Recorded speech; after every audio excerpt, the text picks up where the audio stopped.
Fact এবং assumption যদি এক না হয়ে থাকে তাহলে আপনি ওই দিন লাস্ট একটা প্রোগ্রামে আমি দেখেছি আপনি বললেন যে আমি সময় টেলিভিশনে 10 জনের একটা লিস্ট ধরাই দিয়ে, মানে আপনার ইয়াটা ছিল 10 জনের একটা লিস্ট ধরাই দিয়ে আমি চলে আসছি। তার মানে আপনি ক্লেম করেছেন without any proper supporting detail claim. আপনি কিন্তু ক্লেম করেছেন যে হাসনাত আব্দুল্লাহ 10 জনের একটা লিস্ট ধরাই দিয়ে চলে আসছে। এখন এটার সাপোর্টিং ডিটেলটা কি, মানে আপনার কাছে কি প্রমাণ আছে? এটা সময় টেলিভিশন যে ধরনের গুন্ডামি করেছে, এই গুন্ডামির বিরুদ্ধে, এটা সাংবাদিকতা করে না, এক ধরনের গুন্ডামি করেছে।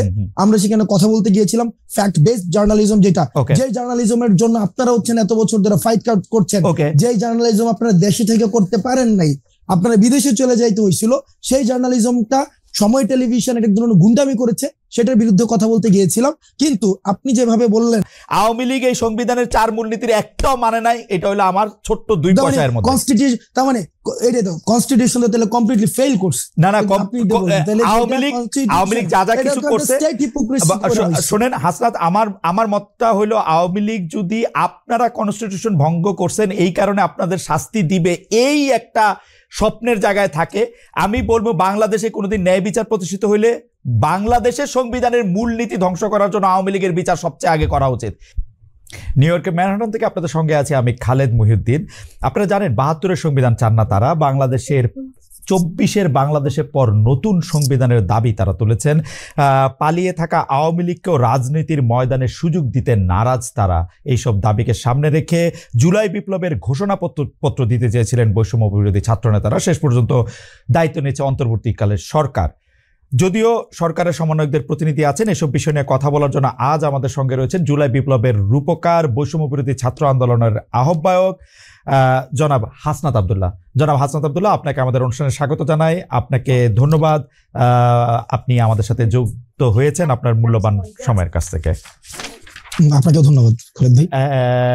জনাব আব্দুল্লাহ, আমি আজকে আসলে ছোট বড় মিলিয়ে অনেকগুলি বিষয় আপনার কাছ থেকে জানতে চাইবো, যে আপনি মানে ওই যে প্রশ্নের উত্তরটা কি লেংথে দিবেন সেটা একটু ঠিক করে নিয়েন। আমি মাঝে মাঝে আপনাকে একটু ইন্টারাপ্ট করবো, এটা নিয়ে বেয়াদবি নিয়েন না আর কি। ঘটনা হচ্ছে যে বৈষম্য বিরোধী ছাত্র আন্দোলনের আপনি আহ্বায়ক। তো আমরা জানি যে 158 জন সমন্বয়ক ছিলেন, আরো অনেকেই ছাত্র আন্দোলনে অংশ নিয়েছেন, কিন্তু আপনি যে এটার আহ্বায়ক হলেন, এটা কি কোনো নির্বাচনের মধ্য দিয়ে? আচ্ছা ভাই, এই প্রসঙ্গে যাওয়ার আগে আপনার প্রোগ্রামের নাম তো হচ্ছে খালেদ মহিউদ্দিন জানতে চাই। আমরা আজকে আপনার কাছে একটা জিনিস জানতে চাই। আপনি তো টক শো। জনাব আব্দুল্লাহ, আমার প্রোগ্রামের নাম ঠিকানায় খালেদ মহিউদ্দিন।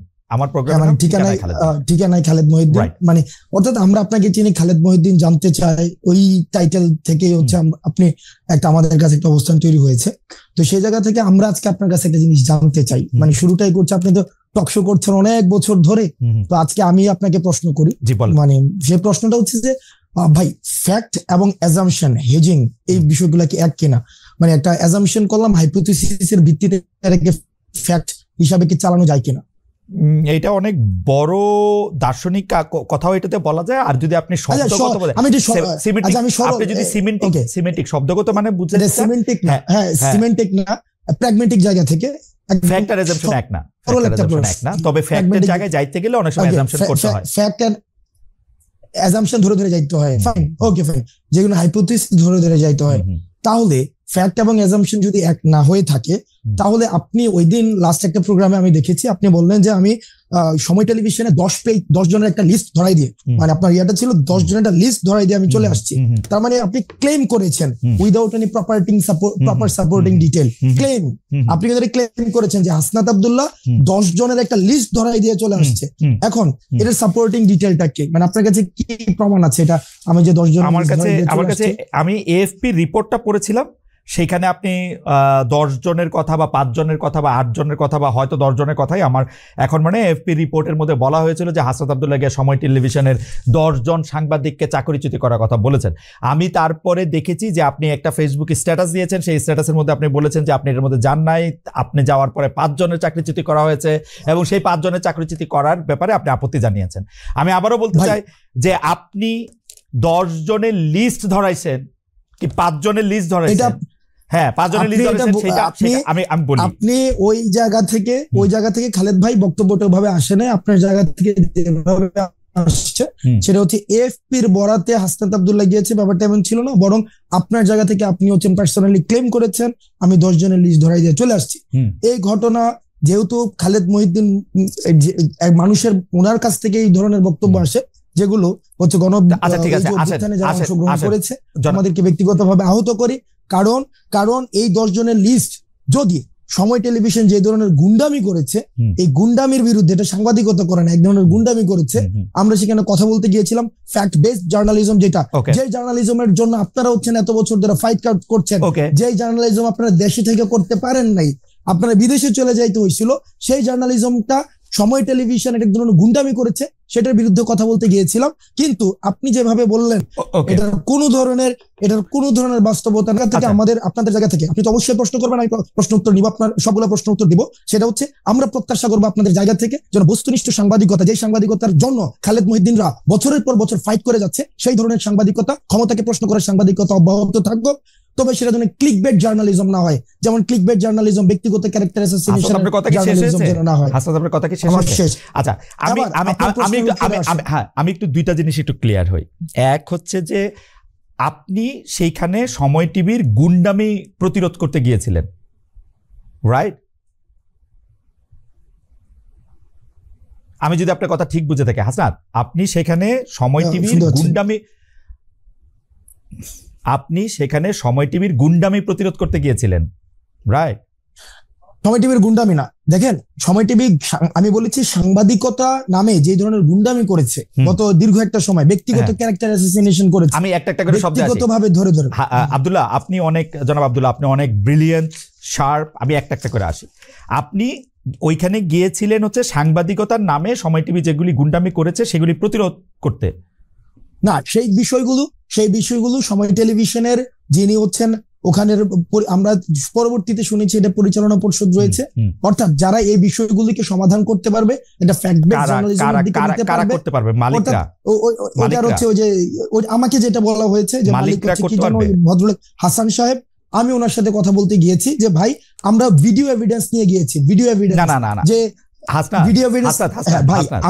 আমি কিন্তু এটা স্বীকারও করেছি ভাই, আমি এটা স্বীকারও করেছি পরবর্তীতে যে আমি গতকাল আপনার হচ্ছে উচিত কথাও দেখেছি, গতকাল এটা আমি স্বীকারও করেছি যে আপনাদের একটা প্রপার কাউন্সিল রয়েছে, ওই যে জার্নালিস্ট কাউন্সিল, ওইটা হচ্ছে ওখানে রিপোর্ট করতে হয়। তো যেহেতু এই বিষয়টা আমি জানতাম না, আমি কিন্তু অ্যাকনোলেজ করেছি যে এই প্রক্রিয়াতে আমার ভুল হয়েছে। কিন্তু সময় টেলিভিশন যে প্রক্রিয়া অব্যাহত রেখেছে, এজেন্ডা ভিত্তিক জার্নালিজম, যে আপনি দেখেন মানে আমরা সময় টিভি নিয়ে আর এত কথা বলবো না। আমি শুধু আপনাকে জানতে চাই, সাংবাদিকতার নামে যে গুন্ডামি তারা করতেছিল সেইটা নিয়ে কথা বলতে আপনি সেখানে গেছেন। জনাব হাসনাত আব্দুল্লাহ, এই অ্যাসাইনমেন্টটা কি আপনি আপনারে দিছেন না কেউ আপনাকে দিছে? এই অ্যাসাইনমেন্টটা আমি নিজ থেকে এবং এই গণ অভ্যুত্থানের সময় যে সাংবাদিকদের সাথে আমাদের পরিচয় হয়েছে একটা দীর্ঘদিন, আমরা দেখেছি তারাও আপনাদের মতো করে তারা কেউ হচ্ছে থ্রেট পেয়েছে, সাংবাদিকতা করতে পারে নাই, ফিল্টার নিউজ চালাইতে হয়েছে, ডিজিএফআই থেকে শুরু করে আইনশৃঙ্খলা রক্ষাকারী বাহিনী যখন আমাদেরকে বাধ্য করেছে ওই জার্নালিস্টদেরকে আমরা পেয়েছি। আপনারে কিন্তু আমি আসলে এটা এক্সপ্লেইন আপনি নিশ্চয়ই করবেন, আমার প্রশ্নগুলির সাথে আমি আসি। তাহলে এই অ্যাসাইনমেন্টটা আপনি আপনাকে দিয়েছেন, মানে এটা বৈষম্য বিরোধী ছাত্র আন্দোলন না, বা আপনি বাংলাদেশের কোনো সাংবাদিকতা পুলিশও না, এই অ্যাসাইনমেন্টটা আপনি আপনাকে দিয়েছেন, তাই তো? হ্যাঁ, এটা হচ্ছে আমি আমার জায়গা থেকে দেখছি একটা দীর্ঘদিন ধরে কিভাবে বিরোধী দল মানে সরকার, প্রেস কাউন্সিল, তথ্য উপদেষ্টা, তাদের বাদ দিয়ে আপনি আপনাকে এই অ্যাসাইনমেন্ট দিয়েছেন, তাই তো? তাদের সাথে কথা না বলে না, তাদের সাথে আমি কোনো কথা বলি নাই। এই অ্যাসাইনমেন্টের আপনার সাথে যারা ছিল, যেমন করে দরকার নাই, করে ফ্যাসিস্ট হাসিনাকে পতন করার জন্য আমরা প্রেস কাউন্সিল, ওই যে তারপর যে উপদেষ্টা, তারপর হচ্ছে ওদের সাথে যেভাবে কথা বলেন নাই সেইভাবেই আপনারা বলেছেন, সেইভাবেই বলেছেন। ধরেন সেইভাবে আর কি জায়গায় আপনি যাওয়ার জন্য আগ্রহ বোধ করেন সেটাও আমরা শুনবো, পুরো আলোচনাটাতে যাই। মনে করেন যে ফেসিস্ট হাসিনা, কোনো সন্দেহ নাই, হাসিনার জায়গা থেকে হাসিনা মিডিয়াকে ধ্বংস করেছে, গলা চিপে রেখেছে, এটা আমি বারবার বলতে চাই, বারবারই বলবো।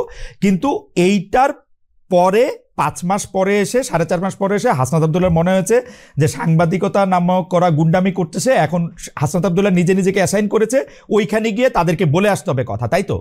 এবং খালেদ মহিউদ্দিন এটা ভুল করেছে যে 10 জনের তালিকা হাসনাত আব্দুল্লাহ ধরায় নাই। 5 জনের কথা কি বলেছে? 5 জনের কথা কি বলেছে? না, আমি কোন সাংবাদিক আপনি কি বলেছেন? আপনি কি বলেছেন খালেদ ভাই? আপনি কি বলেছেন? খালেদ ভাই পুরো প্রক্রিয়া মানে অর্থাৎ ওখানে যাওয়ার প্রক্রিয়াটা যেটা সাংবাদিকতা নীতি বিরুদ্ধ বা আপনাদের একটা প্রেস কাউন্সিল আছে বা এটা আমি জানতাম না। ওই প্রক্রিয়া নিয়ে যদি আপনি কথা বলেন সেটাকে আমি সমর্থন জানাবো এবং আমার ভুলের জায়গাটা আমি অ্যাকনলেজ করব। কিন্তু পার্টিকুলারলি যেই জায়গায় প্রবলেমটা আমি যেই জায়গায় আমি আপনাকে ইস্যু ধরেছি আমারে যদি আপনি জানতে চান আব্দুল্লাহ, জনাব আব্দুল্লাহ, জনাব আব্দুল্লাহ, দেখেন আমি আপনাকে সাংবাদিকতার কথা বলি। সাংবাদিকতা দুই রকম। আমি বলি আমাকে কথা বলতে দিন। হ্যাঁ, বলেন শেষ করে আমাকে বললেন। কারণ খালেদ ভাই, আপনি পুরো প্রক্রিয়াতে অবশ্যই যে সবচেয়ে বড় অপরাধ করেছে তারও যথাযথ বিচার প্রক্রিয়ার মধ্য দিয়ে তার বিচার নিশ্চিত হতে হবে। আমি এটার সাথে ফুললি এগ্রিড, বিষয়টার সাথে আমি এগ্রিড না। আপনি প্রমাণ ছাড়া আপনি বলেছেন যে 10 জনের লিস্ট হাসনাত আব্দুল্লাহ ধরাই নিয়ে আসছে। আমি একজনের কোনো লিস্ট দেয় নাই। সেখানে হাসান সাহেবের সাথে কথা হয়েছে, সেখানে তারিক জিয়াকে কিভাবে পার্সোনালি অ্যাটাক করা হয়েছে 21 আগস্ট কিভাবে রিপোর্ট করা হয়েছে। আমি আপনার সাথে একমত আব্দুল্লাহ। আমরা অনুষ্ঠানটা আগাই। আমি আপনার সাথে একমত যে 10 জনের লিস্ট আপনি ধরান নাই, আপনি একজনের লিস্টও ধরান নাই। কিন্তু আমি আমার অন মাই ডিফেন্স আমি শুধু বলে রাখতে পারি যে 2 ধরনের সাংবাদিকতা আছে, একটা হচ্ছে সাবজেক্টিভ, একটা হচ্ছে অবজেক্টিভ। আমি যখন আমার মত দেই, এটা আমার মত। এখন আপনি আমার মতরে আপনি চ্যালেঞ্জ করতে পারেন, আমার মততে আপনি আলাদাভাবে জিজ্ঞেস করতে পারেন। আমার মতের বিরুদ্ধে যখন আপনি আপনার মত দিচ্ছেন, আমি এটা প্রচার করতে চেষ্টা করছি আমার জায়গা থেকে। এখন আমি এটা চেষ্টা করতেছি, আপনি তো এখানে আসছেনই। আমরা অনুষ্ঠানের মধ্যে দিয়ে সামনে দিয়ে আগাই, কারণ এটা আসলে এই কিছু কথা তো আপনার থেকে আমরা শুনতেই চাই। সেটা হচ্ছে যে ধরেন 158 জন সমন্বয়কের মধ্যে যে আপনি আহ্বায়ক নির্বাচিত হয়েছেন, এটা কোনো বা নির্বাচিত হয়েছেন কিনা, এটা কি প্রক্রিয়ার মধ্যে দিয়ে হয়েছে? ওকে, 158 জনের দেখেন এই যে অভ্যুত্থান পরবর্তী সময়ে সমন্বয়ক নামে আমরা বারবার বলেছি, সমন্বয়ক নামে বিভিন্ন জায়গায় হচ্ছে চাঁদাবাজি, তারপরে হচ্ছে বিভিন্ন জায়গায় অ্যানোমালিস ক্রিয়েট হচ্ছিল। এখন দেখেন বিপ্লব যখন হচ্ছে গণ অভ্যুত্থানের সময় বিভিন্ন হচ্ছে কন্ট্রিবিউশনের ভিত্তিতে আমরা সমন্বয় করেছিলাম, তখন দেখা যেত কি সমন্বয় খুঁজে পাওয়া যেত না, রিস্ক নিতে চাইতো না। কিন্তু অভ্যুত্থান পরবর্তী সময়ে সবাই সমন্বয় পরিচয় বিভিন্ন জায়গায় একটা অথরিটেটিভ একটা মনোভাব নিয়ে যেতে যাচ্ছিল। তো তখন সেই জায়গা থেকে যখন কারো হচ্ছে অভিযোগ আসছে, আমি কিন্তু তাকে অ্যাকাউন্টেবিলিটির মধ্যে নিয়ে আসতে পারি না, কারণ সেই জায়গা থেকে যেন এটার একটা ফিল্টার প্রসেস হয়। আমরা এই যে 158 জন সমন্বয়ক রয়েছে, আমরা তাদের সাথে বসেছি। হয় এবার এই মিটিং 158 জন ছিল কিনা সেটা হচ্ছে একটা বিষয় না, ওই মিটিং 158 জন ছিল না, কিন্তু অধিকাংশ আমরা সেখানে মিটিং বসেছি, অধিকাংশই, যাতে করে আমরা অভ্যুত্থান পরবর্তী সময়ে এই অভ্যুত্থান প্রতি বিপ্লবের যে বিভিন্ন কথাবার্তাগুলো বিভিন্ন সময় এসেছে এবং আমরা বিভিন্ন সময় বিভিন্ন মুভমেন্ট গুলো করেছি, সেই জায়গা থেকে আমরা এটাকে একটা প্রক্রিয়ার মধ্যে নিয়ে আসার জন্য অধিকাংশের মতামতের ভিত্তিতে আমি আহ্বায়ক হয়েছি। সার্জিস হচ্ছে জুলাই অধিকাংশের মতামতের ভিত্তিতে, এটাই আমার জানা ছিল, অধিকাংশের মতামতের ভিত্তিতে, অধিকাংশ সমন্বয়কের মতামতের ভিত্তিতে, মানে আপনারা একটা ভোটাভুটি করেছেন, তাই তো? না, ওইটা ভার্বালি, সেটাকে আমরা হচ্ছে প্রথমত আমরা সবাই একসাথে বসেছি, বসে আমরা একটা সিদ্ধান্ত নিয়েছি যে এই যে বিভিন্ন অভিযোগ আসছে, আমার বিরুদ্ধে অভিযোগ আসতে পারে, তখন সেটার অ্যাকাউন্টেবিলিটি প্রক্রিয়াটা কি হবে। ঠিক আছে, মানে এই প্রক্রিয়াটা আমরা বুঝছি, মানে ঘটনাটা হচ্ছে যে আহ্বায়ক পদে অধিকাংশের মানে কি বলে বাচনিক মতামতের ভিত্তিতে লিখিত কোনো কিছু না, আপনি নির্বাচিত হয়েছেন, তাই তো? হ্যাঁ, এটা একটা ভার্বাল, বাচনিক, সুন্দর একটা শব্দ। হ্যাঁ, আপনি নির্বাচিত হয়েছেন। আর কোন ক্যান্ডিডেট ছিল আহ্বায়ককে? না, আপনিই ছিলেন শুধু? না, আহ্বায়ক ক্যান্ডিডেট বলতে কি ওখানে এরকম হয় না যে 3-4 জন দাঁড়াইছিল আহ্বায়ক পদে, কয়েকজন সদস্য সচিব পদে, বিষয়টা এমন না। বিষয়টা হচ্ছিল এরকম যে কে হইতে পারে, কে হচ্ছে এখন কাকে আমরা দায়িত্বটা দিতে পারি, সেক্ষেত্রে বেশ কয়েকজনের নাম আলোচনায় আসছে। আর আমার নামটা সেক্ষেত্রে অনেকে অপোজ করেছেন, হাসান ভাই হওয়া উচিত না, অনেকে বলেছেন হাসান ভাই, বেশিরভাগ যাই হোক, একটা মানে মোটামুটি একটা কথা, তারপর হচ্ছে যে একটা আলোচনা, একটা বাচনিক সংলাপ, এগুলির মধ্যে এটা হয়েছে। থ্যাংক ইউ, আমার আর কিছু জানা নাই। আচ্ছা, হ্যাঁ, 2 নাম্বার কথা হচ্ছে যে এই যে জুলাই বিপ্লবের ঘোষণাপত্র 31 ডিসেম্বর আপনারা দিবেন, এইটা নিয়ে সিদ্ধান্ত আপনারা কবে নিয়েছিলেন? কেন আমি আপনাকে এই প্রশ্ন করতেছি যে এইটা নিয়ে সরকারের সঙ্গে আপনারা আলোচনা করছিলেন? কারণ আমরা দেখছি যে আপনারা যখনই জুলাই ঘোষণাপত্রের ঘোষণা দিলেন, জুলাই বিপ্লবের ঘোষণাপত্র করবেন, তখন সঙ্গে সঙ্গেই প্রেস সচিব, প্রায় সঙ্গে সঙ্গেই সরকারের প্রেস সচিব বলছে জুলাই বিপ্লব ঘোষণাপত্রের সঙ্গে সরকারের কোনো সম্পর্ক নেই। আপনার নিশ্চয়ই মনে থাকবে। 2 দিন পরে আবার তারা বলছে যে ঘোষণাপত্র বিষয়ে সরকারের মানে এই ঘোষণাপত্র দিবে হচ্ছে সরকার, তাই না? আমরা আপনার কাছে জানতে চাই যে এই আলাপটা আপনারা সরকারের সঙ্গে করছিলেন কিনা, সিদ্ধান্তটা কবে নিলেন যে জুলাই বিপ্লবের একটা ঘোষণাপত্র দিবেন? আমরা একটু আলোচনার স্বার্থে জুলাই বিপ্লবের ঘোষণাপত্র কেন প্রয়োজনীয় সেইটা নিয়ে পরে আলাপ করি। মানে আপনার সিদ্ধান্ত কবে নিলেন এবং সরকারের সঙ্গে আলোচনা করছিলেন কিনা? ওকে, তবে আমি বলার সময় হচ্ছে আমি একটা মানে এই সময় ইন্টারফেয়ার করেন, আমি মানে ইন্টারফেয়ার করলে সেই ক্ষেত্রে বলতে অসুবিধা হয়। মানে আমি জাস্ট অনেকক্ষণ ধরে বলবো না। একটা বিষয় হচ্ছে যে আমরা কখন প্রয়োজনীয়তা বোধ করলাম যে এই যে জুলাই গণঅভ্যুত্থানের একটি ঘোষণাপত্র প্রয়োজন, আমরা তখনই যখন দেখলাম যে মিডিয়াতে একটা আওয়ামী সিম্প্যাথি ক্যাম্পেইন শুরু হয়েছে। খালেদ মহিউদ্দিন ভাইদের মতো মানুষও দেখলাম যে বিচারকে এক পাশ ডিঙিয়ে সেখানে হচ্ছে বা অন্যান্য পুরা একটা সব জায়গায় বুদ্ধিজীবী পাড়ায়, মিডিয়াতে, তারপরে হচ্ছে রাজনীতিবিদদের মধ্যেও দেখেছি যে আওয়ামী পুনর্বাসনের একটা প্রক্রিয়া বা একটা সিম্প্যাথি ক্যাম্পেইন শুরু হয়েছে। এবং এই গণ অভ্যুত্থানকে বিভিন্ন জায়গায় ডিজোন করার একটা প্রক্রিয়া আমরা দেখেছি, ইনিশিয়েটিভও দেখেছি। এবং এটা গণ অভ্যুত্থান হয় নাই, সেখানে জাস্ট একটা মানে এমন ভাবে বলা হয়েছিল, আপনি যদি দেখেন ইন্টারন্যাশনাল অনেক মিডিয়াতে ফ্রেজিংটা খেয়াল করবেন, সেখানে বলা হচ্ছে পলিটিক্যাল আপহিভাল। তাহলে political upheaval, political uprising and revolution, তাহলে এটার ইন্টেন্সিফিকেশনের মধ্যে কিন্তু একটা পার্থক্য রয়েছে। এবং একটা দেখেন আওয়ামী লীগ দেশ থেকে চলে গিয়েছে, কিন্তু তাদের যে ন্যারেটিভ সেলগুলো রয়েছে, তাদের যে কনস্পিরেসির যে হচ্ছে কম্পার্টমেন্ট গুলো রয়েছে, এখনই কিন্তু সেগুলো অভ্যুত্থান যারা রয়েছে তাদের ইন্ডিভিজুয়ালি ক্যারেক্টার অ্যাসাসিনেশন করা শুরু হয়েছে। এবং বিতর্কিত করার জন্য প্রয়োজনীয় রাষ্ট্রীয় উদ্যোগের বিভিন্ন আয়োজন নেওয়া হচ্ছে। এবং যে স্বপ্ন নিয়ে, যে লক্ষ্য নিয়ে এই জুলাই গণঅভ্যুত্থানটি হয়েছে, একটি বড় একটি সামগ্রিক রাষ্ট্রীয় পরিবর্তনের জন্য, সেই জায়গায় কিন্তু বিহীনিত দেওয়া হচ্ছে। সেজন্য আমরা চেয়েছি এটার একটি অ্যাকনোলেজমেন্ট যে এই জুলাই গণঅভ্যুত্থান সকল, আমরা বলছি না যে শুধুমাত্র বৈষম্যবিরোধী ছাত্র আন্দোলন করেছে, নো, বৈষম্যবিরোধী ছাত্র আন্দোলনের নেতৃত্বে সকল ফেসিবাদ সরকারের সাথে আলোচনা করেছিলেন কিনা? সবার না, আমরা সরকারের সাথে আলোচনা করে নাই। এই সরকারের সাথে আলোচনা করে তো মাঠ থেকে সিদ্ধান্ত হয় নাই, মাঠ আগে সিদ্ধান্ত নেয়, মানুষ আগে মাঠের সিদ্ধান্তটা কে আগে বুঝতে পারলো? জনাব হাসনাত আব্দুল্লাহ আগে বুঝতে পারলেন কিভাবে মাঠের সিদ্ধান্তটা? দেখেন, মাঠের সিদ্ধান্তটা বুঝতে পারলেন যে খালেদ মহিউদ্দিন আওয়ামী লীগের পুনর্বাসন করতেছেন, তখন আপনারা সিদ্ধান্ত নিলেন যে না, এখন এটা জুলাই ঘোষণাপত্র দরকার। খালেদ মহিউদ্দিন না, খালেদ মহিউদ্দিন আওয়ামী লীগের পুনর্বাসন করতেছে না। খালেদ মহিউদ্দিনকে এখানে চলে মেটাফোরিক একটা বিষয়, অর্থাৎ বলতে চাচ্ছি যে একটা মিডিয়া পাড়ায় সব জায়গায়, সব ক্ষেত্রে, মানে সব স্ট্রটাতে আপনি রাষ্ট্রীয় দেখেন স্টেট মেকানিজমের মধ্যে কোনো একটি জায়গায় নির্দিষ্ট একটি জায়গায় দেখেন সেখানে আওয়ামী লীগীকরণ বা এই যে আওয়ামী একটি কাঠামো, এই কাঠামো মুক্ত কিন্তু আমরা করতে পারি নাই। সেটা হচ্ছে আমাদের জন্য দুর্ভাগ্য, এটা আমরা পারি নাই, এটা মেনে নিতে হবে, এটা রিয়েলিটি, আমরা এটা মেনে নিছি। আচ্ছা, সেই জায়গা থেকে আলোচনাটা বড় না করি, জনাব আব্দুল্লাহ, আলোচনাটা বড় না করি। অর্থাৎ সরকারের সঙ্গে আপনারা আলোচনা করেন নাই, আপনারা এটা একটা প্রয়োজনীয়তা বুঝতে পারছেন, যেহেতু আওয়ামী লীগের পুনর্বাসন বা আওয়ামীকরণের জায়গাটা থেকে আপনি এটাকে মুক্ত করতে চাইছেন, তাই তো? তো সরকারের সাথে আলোচনা করেন নাই। তবে এই জায়গায় যে রাজনৈতিক দলগুলো রয়েছে, যারা হচ্ছে আমাদের পূর্বসূরি, তাদেরই ইনিশিয়েটিভটা নেওয়ার প্রয়োজন ছিল।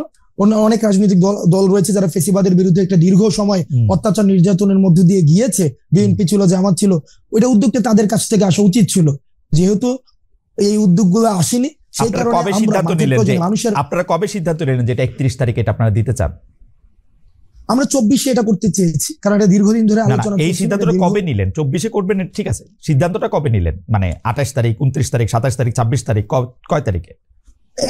এটা হচ্ছে আমার প্রথম এই জুলাই প্রক্লামেশন আলোচনা হয়েছিল। প্রথম আলোচনা আজকে থেকে প্রায় 1.5 মাস থেকে 2.5 মাস আগে আমাদের নিজের মধ্যে আলোচনা হয়েছিল। 1.5 মাস আগে, এরপরে এটা 1.5 মাস আগে এটা হচ্ছে আলোচনা হয়েছিল। তারপরে কিছুদিন আলোচনা হয়নি, এটা নিয়ে আলোচনা হয়নি। পরবর্তীতে 2 উইকস ব্যাক আমরা এটা নিয়ে আবার আলোচনা করেছি। সরকারের পক্ষ থেকে যে এটা বলা হলো যে এটা একটা বেসরকারি ঘোষণা, তখন আপনাদের প্রতিক্রিয়া কি হলো? আপনারা আবার সরকারের সাথে গিয়ে, মানে এই প্রক্রিয়াটা যদি একটু আমাদেরকে একটু বলতেন, যে আপনারা আবার সরকারকে গিয়ে বুঝাইতে পারলেন, নাকি সরকার আপনাদেরকে বুঝাইতে পারলো যে তোমরা সইরে আসো, আমরা এটা দিব? কি রকম হয়েছে ব্যাপারটা আসলে? কারণ সরকার একদমই এটা থেকে আলাদা হয়েছিল, এটা একান্ত শিক্ষার্থীদের বিষয়, এই বিষয়ে সরকার অবগত নয়, ছাত্ররা যখন ঘোষণা দেবেন তখন দেখবে আমরা কি ঘোষণা ছিল, ইত্যাদি ইত্যাদি ইত্যাদি আর কি। তো সরকার, আপনারা কি সরকারকে বুঝাইছেন না সরকার আপনার করে বুঝাইছে, নাকি আপনারা দুইজনে মিল্লা জিল্লা? সরকার আমাকে বুঝায় নাই, আমরা দুইজনে মিল্লা জিল্লাও কোনো কাজ করি নাই। এখানে বিষয়টা হচ্ছে যে আমরা পুরো আন্দোলনে যে আমরা যারা সমন্বয়ক ছিলাম, এখন যারা কাজ করছে, আমরা কি কাজ করেছি? আমরা সেটা হচ্ছে জনগণের ভাষাটাকে আমরা ইন্টারপ্রেট করেছি। জনগণের দেখেন মাঠ থেকে এক দফার যে ঘোষণাটা, সেই ঘোষণাটা শহীদ মিনার থেকে আসার আগেই মানুষের সেই যেই হচ্ছে এক দফা ঘোষণা করেছে। প্রত্যেকটা কর্মসূচি দেখেন সেখানে মানুষ হচ্ছে এই কর্মসূচিগুলো আমাদের আগে দিয়েছে, আমরা সেই জায়গাটা সমন্বয় করেছি। ঠিক একইভাবে এই যে প্রক্লামেশন অথবা স্বীকৃতি, এটাকে আমি সহজীকরণ করি, এটাকে language of the common people করি। এই যে এটা গণ অভ্যুত্থানের স্বীকৃতি, এই স্বীকৃতির প্রয়োজনীয়তাটা মানুষ থেকে এসেছে। গভর্নমেন্টকে আমরা প্রথমে ডিজাইন করতে, আপনারা মনে করছেন যে গণ অভ্যুত্থানকে স্বীকৃতি দেওয়া হচ্ছে না, এটা কি আপনাদের মনে হচ্ছে? হ্যাঁ, আমরা বিভিন্ন জায়গায় বিভিন্ন ঘোষণাপত্রের পরে এটা দেওয়া হবে এরকম আপনার মধ্যে মনে হচ্ছে? না, ঘোষণাপত্রে দেওয়া হবে ব্যাপারটা হচ্ছে কি, আমরা যখন দেখছি সব জায়গা থেকে এটাকে ডিজাইন করার একটা জনাব আব্দুল্লাহ একটু করে আলাদা করি। যে যেমন ধরেন ঘোষণাপত্রের প্রয়োজন হচ্ছে কারণ গণ অভ্যুত্থানের স্বীকৃতিটা আমরা পাইতেছি না, তাহলে ঘোষণাপত্র এখন দিতে হবে। তো ঘোষণাপত্র দেওয়ার পরে গণ অভ্যুত্থানের স্বীকৃতিটা পাওয়া যাবে বলে আপনারা মনে করছেন, তাই তো? তাই হওয়া উচিত না? লজিক্যালি না, গণ অভ্যুত্থানের স্বীকৃতি এটা হচ্ছে প্রাতিষ্ঠানিক স্বীকৃতি, যেটাকে আমরা সরকার এটাকে ডিজাইন করলো কেন? সরকার এটাকে ডিজাইন করলো কেন? না, মানে ইনিশিয়ালি দেখলাম যে প্রাইভেট ইনিশিয়েটিভ কিছু একটা বলেছে, এই জায়গায় তারা তাদের জায়গা থেকে বক্তব্য দিতে পারে। আমরা তো মিল্লা জিলা, আপনি যেটা বললেন যে মিল্লা জিলা, আপনার খেলাতে ভালো লাগে, আপনার মাঝে মাঝে যে গতকালের প্রোগ্রামে দেখেছি আপনার যে ডায়ালেক্টিক্সটাকে খুব মানে পাবলিক এনগেজ করে, আই অ্যাপ্রিশিয়েট ইট। আমরা এটা ফরওয়ার্ড করি না, আমাদের এই যে ধরেন তাহলে সরকার এটাকে মনে করছে আপনাদের বক্তব্য আসলে ঠিক না, তাই তো নাকি? সরকার যদি ইনিশিয়ালি যদি সরকার সেটা ভেবেও থাকে, সেই জিনিসটাকে আমরা আমাদের জায়গা থেকে আমরা চেষ্টা করেছি, আমরা আমাদের জায়গা থেকে সরকারকে লাইনে রাখতে, সরকারকে লাইনে রাখতে এবং মানে এই যে সরকার আপনাদেরকে 31 তারিখ ঘোষণাপত্র না দেওয়া পরে দিব বলছে, এইটাতে আপনারা মনে করতেছেন যে এইটা সরকার আপনাদের কথা শুনছে, তাই তো? দেখেন, আমরা যখন দেখেছি এখানে গভর্নমেন্ট একটা জায়গায় কিন্তু ফোকাস করেছে, সেটা হচ্ছে যে সরকার বলেছে সকলের অংশগ্রহণের ভিত্তিতে সরকার এটা যেহেতু নিজে ইনিশিয়েটিভটা নিয়েছে। আর প্রক্লেম কারা করতে পারে? প্রক্লেম হচ্ছে আমরা বারবার চেয়েছি আমরা যে এটা স্টেট পর্যায় থেকে যেন সেটাকে লিগ্যালি এন্ডোর্স করা হয়। তো লিগ্যালি এন্ডোর্স করার জায়গা থেকে ঐক্যমত, জিনিসটা তো দাবি তো আসলে মাঠ থেকে, এখানে আবার স্টেট করতে আসলো। আমরা দেখেন, আমরা বারবার আমরা যে জায়গাটা হচ্ছে চেষ্টা করছি এখনো পর্যন্ত, আমরা ইউনিটিকে আমরা ফোকাস করছি সবকিছুতে, যাতে করে এই গণ অভ্যুত্থানের প্রত্যেকটি অংশীদার এই গণ অভ্যুত্থানে যারা অংশগ্রহণ করেছে সবারই অ্যাকনলেজমেন্ট। এখন স্টেট যেহেতু বলেছে আমরা একটা ন্যাশনাল প্রোগ্রামের মধ্যে দিয়ে, এই শব্দটা হয়তো নেই, বলেছে যে সকল অংশীদার ও অংশজনের অংশগ্রহণের ভিত্তিতে তো সরকার বলছে নিজেরাই হচ্ছে সেটাকে হচ্ছে আমরা করবো। একটু করে বলি সরকার যেহেতু বলছে যে এখন একটু করে করবো, সবার সাথে অংশগ্রহণ করে করবে, তখন আপনারা বলছেন যে ঠিক আছে, আপনারা সরকারকে বুঝাইতে সক্ষম হয়েছেন যে আপনারা কি চান, তাই তো? ঠিক আছে, তাইলে আপনাদের মনে ওই শঙ্কা নাই? আমি একটু করে বুঝাই, সেটা হচ্ছে যে আমরা প্রক্লামেশন অফ যে রিভলিউশন যেটা অথবা ডিক্লারেশন অফ রেভলিউশন, সেটাকে ঘোষণার পরে সেটাকে গভর্নমেন্ট এন্ডোর্স করতে হইতো, কনস্টিটিউশনাল অ্যাকোমোডেশন প্রয়োজন ছিল। এখন গভর্নমেন্ট যেহেতু নিজেই আমরা ঘোষণা করার পূর্বেই একটা ইনিশিয়েটিভ নিচ্ছে, তার মানে হচ্ছে প্যাসিভলি সে এই প্রক্লামেশন অফ রেভলিউশনকে সে এন্ডোর্স করছে। তো যেহেতুই করছে, সুতরাং আমাদের অবজেক্টিভ যেহেতু এক হয়েছে, সুতরাং সেই ক্ষেত্রে পরবর্তী সিদ্ধান্তকে তো আমরা বিরোধিতা জানানোর কোনো ফ্যান্টাস্টিক, কোনো অসুবিধা নাই আমার। আপনি একটু করে বুঝায়েন আমারে, আপনার থেকে অনেক কিছু শিক্ষা গ্রহণ করার আছে আমার, মানে it's like lesson to me. আমি আপনাকে বলি, আপনারা যে প্রক্লেমেশনটা বানাইছেন এটা সরকারের দিছেন, বিভিন্ন পলিটিক্যাল পার্টির অলরেডি দিছেন, তাই তো? না, প্রক্লেমেশন বানানো হয় নাই। না, প্রক্লেমেশন না, দেখেন, প্রক্লেমেশন বানায় সবাইকে দেওয়া হয় নাই, যে প্রক্লেমেশন ফাইনাল করে সবাইকে দেওয়া হয়। ফাইনাল না, একটা ড্রাফট কি করছেন কিনা? ড্রাফট করছেন, একটা ড্রাফট ছিল এবং ড্রাফটটাকে সবাইকে পাঠানো হয়েছে যে ওটা ওপেন। মানে ব্যাপারটা কি এরকম দাদা আব্দুল্লাহ, যে ব্যাপারটা কি এরকম যে আপনারা একটা ড্রাফট করে পাঠাইছেন? মানে কমিউনিস্ট রেজিমে অনেকটা এরকম কথা কওয়া হইতো যে আমরা আসলে এই সভায় নেতার সিদ্ধান্ত সবাই মিলে সর্বসম্মতিক্রমে গ্রহণ করি। মানে আপনাদের সিদ্ধান্তই কি সবাই সর্বসম্মতি গ্রহণ করবে, নাকি ওই ড্রাফটের মধ্যে চেঞ্জ আসবে? ওটা জায়গা আছে না, ড্রাফটটা যদি চেঞ্জ নাই আসতো, ড্রাফটের যদি কোনো ধরনের নাই, তো আমরা তো বলতাম যে ধরেন এই প্রক্লামেশনটা দিলাম, এটা হচ্ছে সবাই মাইনা নেন। আমরা তো এটা বলি নাই, আমরা হচ্ছে একটা স্ক্র্যাচ এখানে ছিল এবং সবার এখানে দেখেন আপনি নিশ্চিত আপনারা যে ড্রাফটটা দিছেন সেই ড্রাফটটা সবাই সবার মতামত দিয়ে আইসা 15 তারিখের মধ্যে এটা আবার সবাই মাইনা সবাই এটার সাথে একমত হয়েও যাবে, যাদেরকে আপনারা পাঠাচ্ছেন আপনারা নিশ্চিত তাদের সাথে কথা হয়েছে আপনাদের?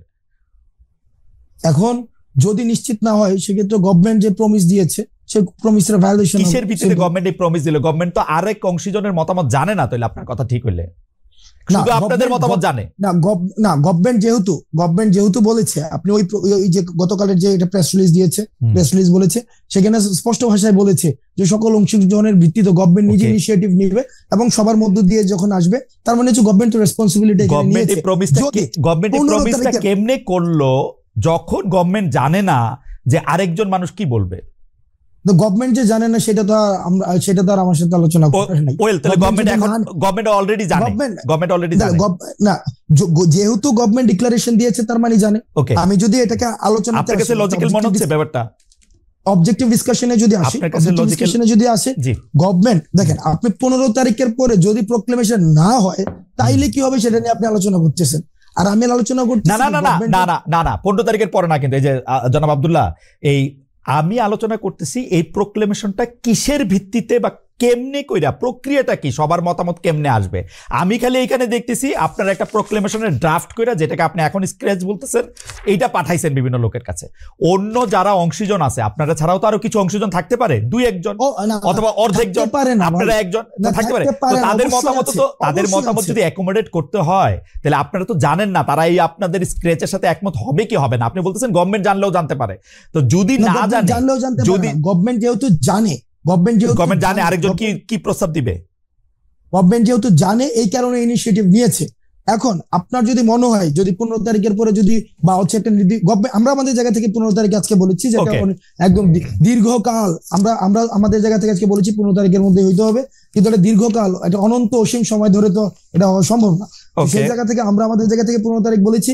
গভর্নমেন্ট যদি সেটাকে ভায়োলেট করে, গভর্নমেন্ট যদি একটা সময় বলে যে না রাজনৈতিক দলগুলো ঐক্যমত্য হয় না, সেটা হয় নাই, তো সেই জায়গা থেকে বা এই পার্টি অ্যাকোমোডেট মানে যদি গভর্নমেন্ট যদি বলে যে এই রাজনৈতিক দল এই অংশীজন, আমার মনে হয় যে হাসনাত আপনি একটু মানে প্রক্রিয়াটার ব্যাপারে পরে নিশ্চয়ই আরো ক্লিয়ার করবেন। এখন তো এটা মাত্রই আজকে 31 তারিখ, আপনি নিশ্চয়ই 1, 2, 3 তারিখে আরো বেশি করে দেখবেন। আর এটা তো ক্লিয়ার ভাই, এটা তো ক্লিয়ার না প্রক্রিয়াটা যে এটা কেমনে স্টেক হোল্ডারদের কাছে কি মতামত না হবে, কোন বিষয়গুলোর উপর জোর দেওয়া হবে, এটাকে ডায়লগ ভিত্তিক মতামত নেওয়া হবে, মানে সবগুলি পক্ষ কিভাবে এক জায়গায় আসবে, নিশ্চয়ই সেটা একটা প্রক্রিয়া আছে। সেই প্রক্রিয়াটা নিশ্চয়ই আপনারা ফাইনাল করবেন, আমার অসুবিধা নাই, আপনারা ফাইনাল করেন আরো, কারণ এটা তো মাত্রই আপনারা জিনিসটা সামনে আসলো। হাওয়েভার আপনি অনুমতি দিলে আমি একটু পরের প্রশ্নে যাইতে পারি। পরের প্রশ্নের মধ্যে থেকে বা পরের বিষয় যদি বলি যে মানে প্রশ্নটা এরকম করতে পারি যে আপনি নিজেকে যথেষ্ট, মানে এই প্রশ্নটার একটু লেয়ার আছে, এটার প্রথম প্রশ্নটা একটু করে নেই, আপনি নিজেকে যথেষ্ট দেশপ্রেমিক শক্তি মনে করেন কিনা, দেশপ্রেমিক মনে করেন কিনা? আমি নিজেকে দেশপ্রেমিক মনে করি, তবে এটা হচ্ছে ওকে ফাইন, হ্যাঁ ইয়েস। না আপনি আরেক লাইন বলেন, অসুবিধা নেই। না আমি দেশপ্রেমিক মনে করি, দেশপ্রেমিক মনে করেন। ওকে, জামায়াত ইসলামের আমির বলেছেন দেশে পরীক্ষিত দেশপ্রেমিক শক্তি দুটা, একটা হচ্ছে সেনাবাহিনী আর একটা হচ্ছে জামায়াত। আমাদের প্রশ্ন হচ্ছে আপনি তার বক্তব্যের সাথে একমত কিনা। 2 হচ্ছে যদি একমত না হন, দেশপ্রেমিক হইতে হলে আপনাকে সেনাবাহিনীর অংশ হইতে হবে অথবা জামায়াতের অংশ হইতে হবে, আপনি কোনটা? আমি জামাত নেতার এই বক্তব্য আমি শুনি নাই। আমি কি পড়ে শোনাবো কোটেশন? আমি দায়িত্ব, আমি কোটেশন জামায়াতের, যদি জামায়াত থেকে ধরেন এই ধরনের বক্তব্য যদি এসে থাকে, আমি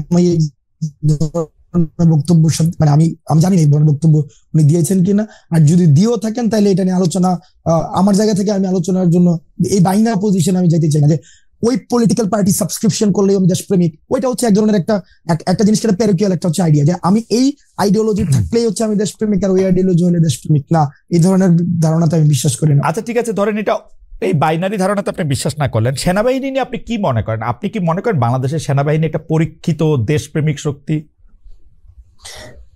এই বিষয়ে আমার মন্তব্য করা, আমি মানে একটা ডেসক্রিপশন দিতে পারবো। এই গণঅভ্যুত্থানে বাংলাদেশ সেনাবাহিনী যে ধরনের পদক্ষেপ নিয়েছে আমি অ্যাপ্রিসিয়েট করি। আবার কিছু কিছু জায়গায় অনেক ধরনের বক্তব্য এসেছে, বিবৃতি এসেছে, সেগুলো মনে হয় যে সেগুলো নিয়ে হচ্ছে হয়তো সমালোচনা হতে পারে এক্সিট দেওয়ার ক্ষেত্রে। তবে সেনাবাহিনীর যে ভূমিকা রেখেছে তারা 5 আগস্টের পূর্বে, তারা মানে অন্য কোনো ডিসিশন নিতেও পারতো দেশের পরিস্থিতি অন্যদিকে যেতেও পারতো। তো তারা সেই জায়গায় যে তৎক্ষণকার সময় যে ভূমিকাটি রেখেছে সেটির জন্য আমি সাধুবাদ জানাতে চাই। তবে সেনাবাহিনীর সার্বিক বিষয় যে এটা লিটমাস টেস্ট তো খালেদ ভাই নাই, এটা লিটমাস টেস্ট আপনি কেমনে করবেন যে ইভেন্ট বেসিসে লিটমাস টেস্ট হয় না, যে এই ইভেন্টে দেশপ্রেমিক, ওই ইভেন্টে দেশপ্রেমিক, ওইভাবে দেশপ্রেমিকের লিটমাস টেস্ট নাই। কিন্তু এখন তো ইভেন্ট বেস মানে লিটমাস টেস্টও অনেক বেশি চলতেছে, তাই না? জুলাই আগস্টে করেছিলেন, তার আগে কি করছেন, হাসনাত সাহেব ক্রোড়পত্রে লিখছেন কিনা, এগুলিও তো নানা ধরনের মানে কথা আসতেছে। কিন্তু সার্বিকভাবে দেখার জায়গা তো সার্বিকভাবে দেখার জিনিসটা তো আসলে নাই। তো এইটা তো আসলে অনেক সময় অনেক জায়গায় অনেক হার্ট করে, যে মানে ধরেন এইটা ভাই সার্বিকভাবে আপনি মানে এই সার্বিক জায়গায় যদি আপনি আওয়ামী লীগকে রাখেন, এই সার্বিকভাবে যদি আপনি এই জায়গায় গত একটা দীর্ঘ সময় ধরে যে যেই রাজনৈতিক দলের কারণে খালেদ মহিউদ্দিনরা দেশে সাংবাদিকতা করতে পারে নাই, ওদেরকে যদি এই সার্বিক এই ফরম্যাটে রাখেন, এই কম্প্রিহেন্সিভ এর ব্যাপারটায় রাখেন, তাইলে আওয়ামী লীগ ছাড়া ওই সার্বিকতার মধ্যে আমি সবাইকে রাখতে চাই। কিন্তু এই জায়গায় আওয়ামী লীগ আসবে। আচ্ছা, আওয়ামী লীগ বাদ দিয়ে বাকি সবাইকে রাখতে চান। একটা প্রশ্ন চলে আসে যে আপনি আওয়ামী লীগকে মানে প্রশ্ন আমি অন্যভাবে করি, যে ধরেন এখন একটা বড় কথা আছে হচ্ছে যে মুজিববাদকে বাদ দেওয়ার, মানে যেই কথাগুলিকে মুজিববাদ হিসাবে বলা হইতেছে আর কি, সেইগুলিকে বাদ দেওয়ার। যেমন 31শে জুলাইও আমরা এটার মধ্যে দেখলাম যে মুজিববাদের আপনারা কবর করতে চান। এখন মুজিববাদ বলতে আসলে এক্স্যাক্টলি কোনটা? কারণ আমরা কিন্তু দেখেছি যে বৈষম্য বিরোধী ছাত্র আন্দোলনের সময়ও আমরা কিন্তু এটা একদম দেখেছি যে শেখ মুজিবের ভাষণ, বঙ্গবন্ধুর ভাষণ, 7 মার্চের ভাষণকে ইন্সপিরেশন হিসেবে ব্যবহার করার, যেটা আসলে আপনাদের সমন্বয়কদের মধ্যে থেকে কেউ কেউ এটা ব্যবহার করেছেন। আমরা দেখেছি ওই সময়কার স্লোগান ব্যবহার করার, তার কথা বলে মানুষকে ইন্সপায়ার্ড করার।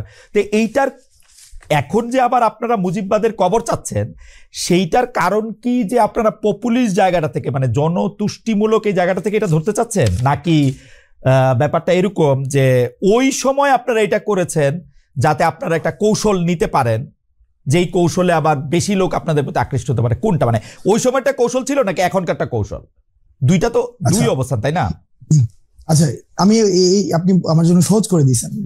এই মুজিববাদ হচ্ছে ওই আইডিয়াটা, আমি যখন আমার একটা যৌক্তিক দাবির জন্য দাঁড়াবো, তখন আমাকে সেন্স অফ উইনেস ডেভেলপ করতে হয় এই মুজিবের খুঁটির উপর দিয়ে। অর্থাৎ আমি এই মুজিবের খুঁটিতে আসি, এই মুজিব আইডিয়ার মধ্যে আমি বিশ্বাস করি, তাইলে হচ্ছে আমি যৌক্তিক দাবি জানাইতে পারবো। ক্যাম্পাস গুলাতে কি অবস্থা ছিল?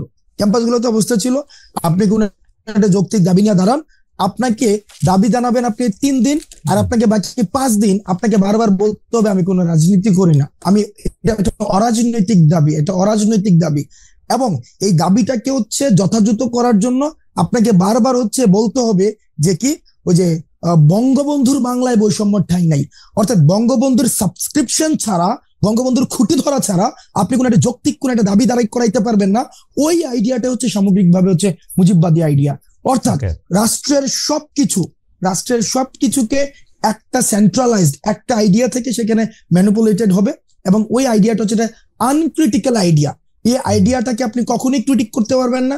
ওই আইডিয়াটা হচ্ছে সবকিছুই বঙ্গবন্ধুর স্বপ্ন, ওরকম ভাবে ওই লাইন থেকে কিছুকে একদম সেন্ট্রালাইজড করা হবে।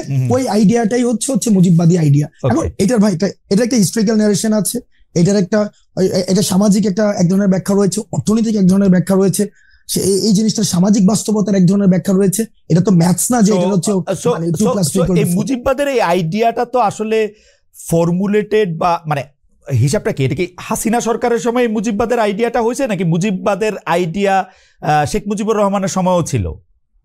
শেখ মুজিবুর রহমানের সময় ছিল। আপনার যখন মুক্তিযুদ্ধটা হয়েছিল ডিগনিটি, ইকুয়ালিটি এবং জাস্টিসের ভিত্তিতে, এবং সেখানে এসে 71 পরবর্তী সময়ে আইসা আপনি দেখেন এই প্রথম 71 পরবর্তীতে আপনার হচ্ছে কনস্টিটিউশনে এমন কিছু হচ্ছে আপনার আবার পিলার নিয়ে আসলো, যথা হচ্ছে যেখানে সোশ্যালিজম, ন্যাশনালিজম, তারপরে হচ্ছে এখানে নিয়ে আসলো হচ্ছে বাঙালি ন্যাশনালিজম আসলো। কিন্তু এগুলি তো আওয়ামী লীগেরও মূলনীতি না, এটা আওয়ামী লীগের নীতিও না, মানে এটা মানে দেখেন মুক্তিযুদ্ধটা, হ্যাঁ এটা হচ্ছে এটা কাদের মূলনীতি? এই মূলনীতিটা ছিল ভারত এবং সোভিয়েতপন্থী যে সব মুক্তিযুদ্ধের সময়, সেই সময় দুইটা স্ট্রিম ছিল। আপনি যদি তৎকালীন সময়, আমি চেষ্টা করছি এখন পড়ার বা আগেও পড়ার চেষ্টা করেছি, তৎকালীন সময় বদরুদ্দিন উমর এবং ভাষানী আপনার লেখাগুলা যখন পড়ছি বা পড়ি, তখন দেখতে পাচ্ছি যে এখান থেকে কিন্তু একটা ব্যাপক একটা বিভাজন ছিল। অর্থাৎ যারা পাকিস্তানের জন্য যেই গণপরিষদটা করা হয়েছিল পাকিস্তানের জন্য, ওইটা দিয়ে আমরা একটা বাংলাদেশের কনস্টিটিউশন বানাইলো, সেইটাতে পুরো রিফ্লেক্ট পাইলো একটা ব্যক্তির একটা ধারণা, যেটার পরবর্তী আপনি মনে করতেছেন যে গণতন্ত্র, সমাজতন্ত্র, ধর্মনিরপেক্ষতা, জাতীয়তাবাদ এইটা সংবিধানের মূল সমস্যার জায়গা।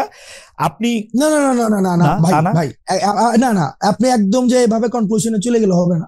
অর্থাৎ এই যে মুক্তিযুদ্ধটা হইলো ডিগনিটি, ইকুয়ালিটি এন্ড জাস্টিসের ভিত্তিতে, পরবর্তীতে আপনার মুক্তিযুদ্ধের যে সকল অংশীজনের কি মতামত নিয়ে এটা হয়েছিল নাকি পাকিস্তানপন্থী যারা রয়েছে, এটাও একটা মানে এটাকে অন্যভাবে ব্যাখ্যা করার একটা সুযোগ থাকবে, কারণ এই যুগে কনটেক্সট ছাড়া কথা ইজিলি আমি বলতে চাচ্ছি, তৎকালীন সময় যে গণপরিষদটা করা হয়েছিল, সেই গণপরিষদটা এই গণপরিষদটা কিভাবে মানে কোন নির্বাচনের ভিত্তিতে হয়েছিল? একটা ন্যাশনাল এবং প্রভিন্সিয়াল নির্বাচন, যে নির্বাচনটা এই তর্ক তো আমরা করতেই পারি, এই তর্ক আমরা সারা জীবন ধরে করতে পারবো যে এটা আসলে গণপরিষদ হয়েছিল কিনা, 70 সালে যারা নির্বাচিত হয়ে আসছিল তারাই গণপরিষদে বসবে কিনা, এগুলো তর্ক আমরা করতে পারি।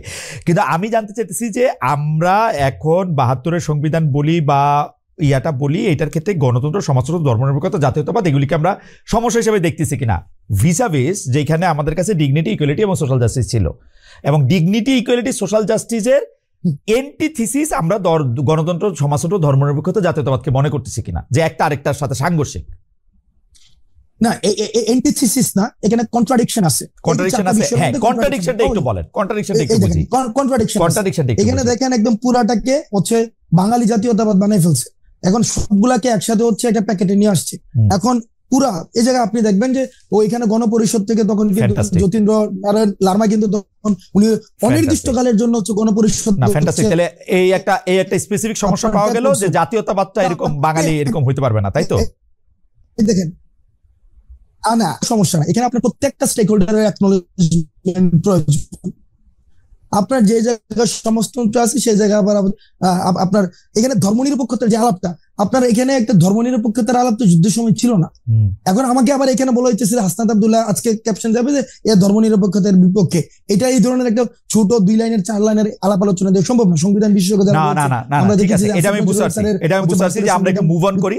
তার মানে আপনি বলতে চাইতেছেন যে ধর্মনিরপেক্ষতার আলাপটা আলাদা, কিন্তু সংবিধানে ধর্মনিরপেক্ষতা রাখা দরকার ছিল না, এটা রাখা হয়েছে, তাই কি? রাখা হয়েছে, এবং এটাকে এখন বাদ দেওয়া কিভাবে আসছে, এটাকে কি এখন বাদ দেওয়া দরকার মনে করতেছেন আপনি?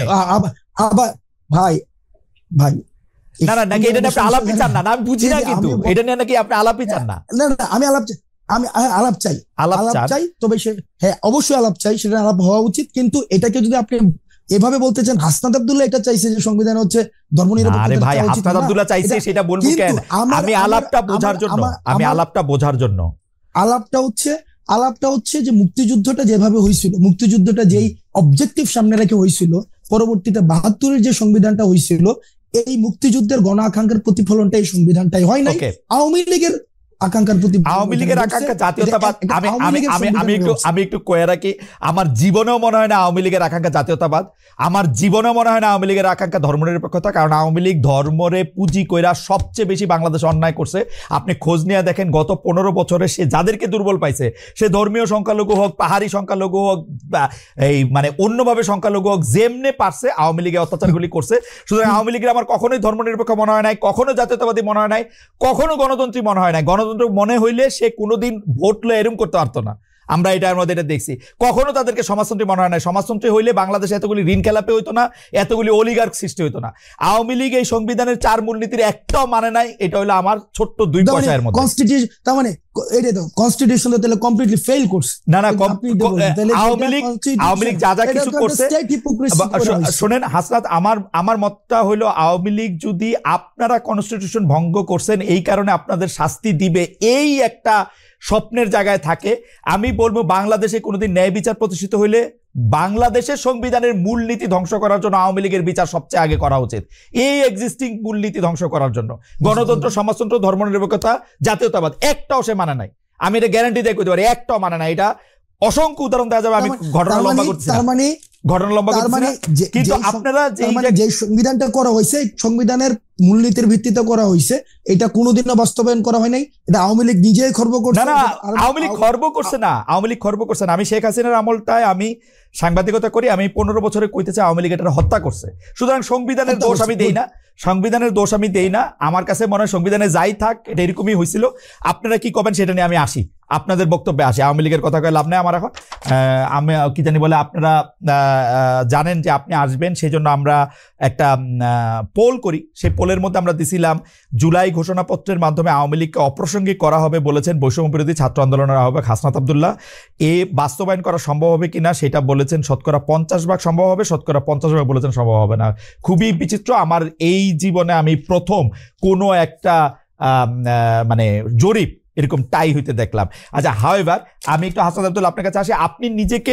আপনি তো অনেকগুলি জায়গায় যান, কখনো কখনো নিজেকে অ্যাসাইনমেন্ট দেন, কখনো কখনো অন্যরা আপনাকে যাইতে বলে। আপনি দেখি যে আপনি অনেক প্রবলেম শোনেন, কিছু কিছু প্রবলেম আপনি সলভও করতে চেষ্টা করেন। কেমনে করেন আমি জানি না, এইটা নিশ্চয়ই কোনো না কোনো একটা জায়গা আপনার আছে যে এখান থেকে আপনি প্রবলেম সলভও করেন। আপনি আমাকে একটা সরলভাবে বলতে পারেন যে আপনার আসলে জনগণের সাথে সম্পৃক্ততাটা আপনি কিরকম দেখেন বৈষম্য বিরোধী ছাত্র আন্দোলনের? তারা কি আপনাদের সাথে খুব সম্পৃক্ত? জনগণ আমাদের সাথে এখন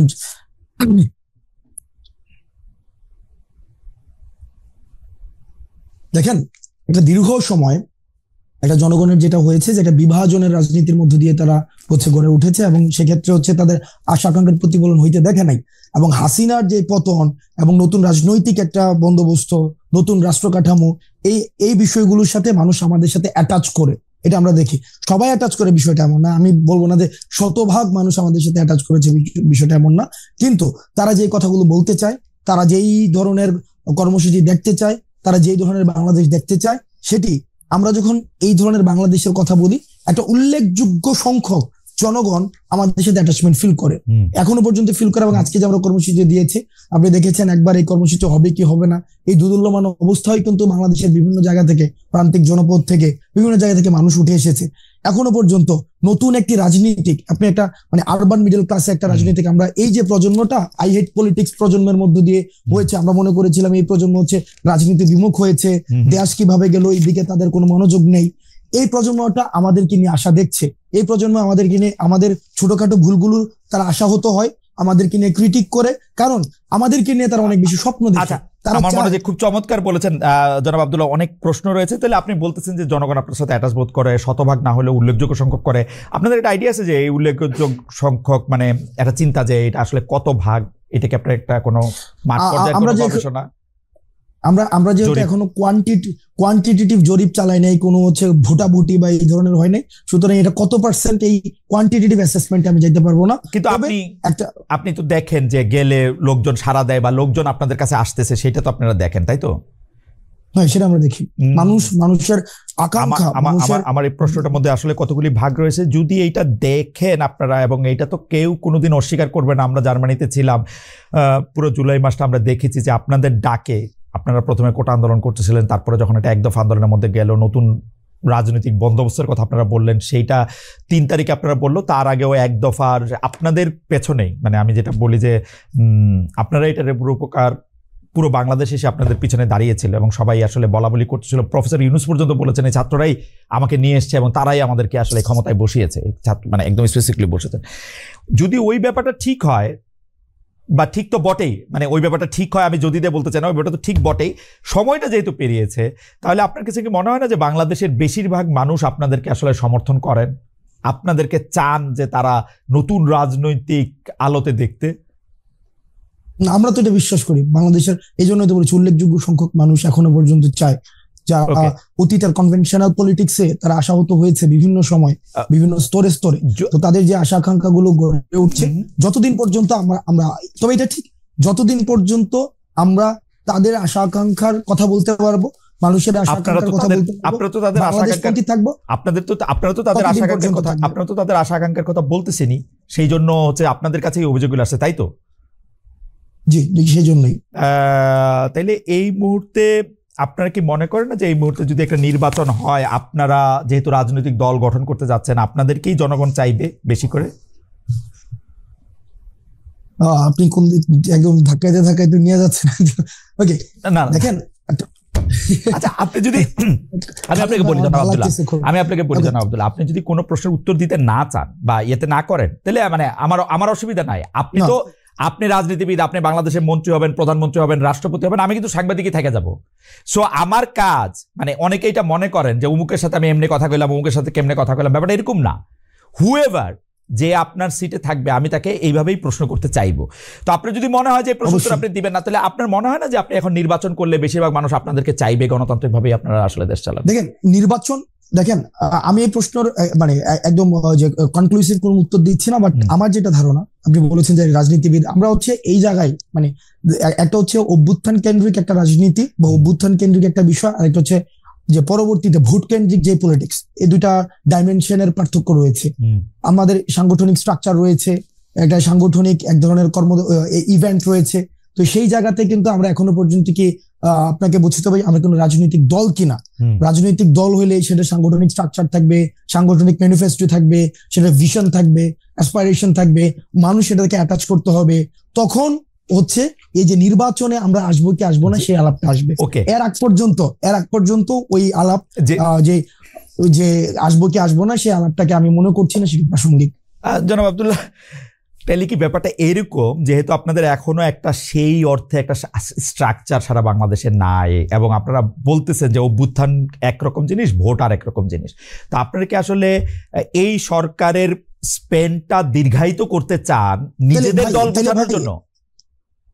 না ভাই, তাহলে কি আপনার বিষয়টা কি এমন দাঁড়াইলো যে আমরা ইতিমধ্যেই মানে বৈষম্যবিরোধী যে ছাত্র আন্দোলন বা বৈষম্যবিরোধী আন্দোলন, বিষয়টা কি আপনি কি এভাবেই দেখছেন যে এটা বাংলাদেশে অন্যান্য যে ক্রিয়াশীল রাজনৈতিক দলগুলো রয়েছে, সেই রাজনৈতিক দলগুলোর একটা মানে আমরা একটা নতুন একটা রাজনৈতিক দল, আপনি কি এভাবেই দেখছেন? আমি তাই দেখছি, কারণ আপনারা তো রাজনৈতিক দল করবেন, অর্থাৎ আপনাদের যে জাতীয় নাগরিক শক্তি আছে এবং বৈষম্যবিরোধী ছাত্র আন্দোলনে যারা আছেন, তাদের মধ্যে অনেকে এরকম একটা ধারণা দিয়েছেন যে আপনারা আসলে আগে রাজনৈতিক দল হোক, কিন্তু আপনাকে একটা স্পষ্ট করতে চাই, বৈষম্যবিরোধী ছাত্র আন্দোলনের আহ্বায়ক হিসেবে বৈষম্যবিরোধী ছাত্র আন্দোলন কোন রাজনৈতিক প্ল্যাটফর্ম না।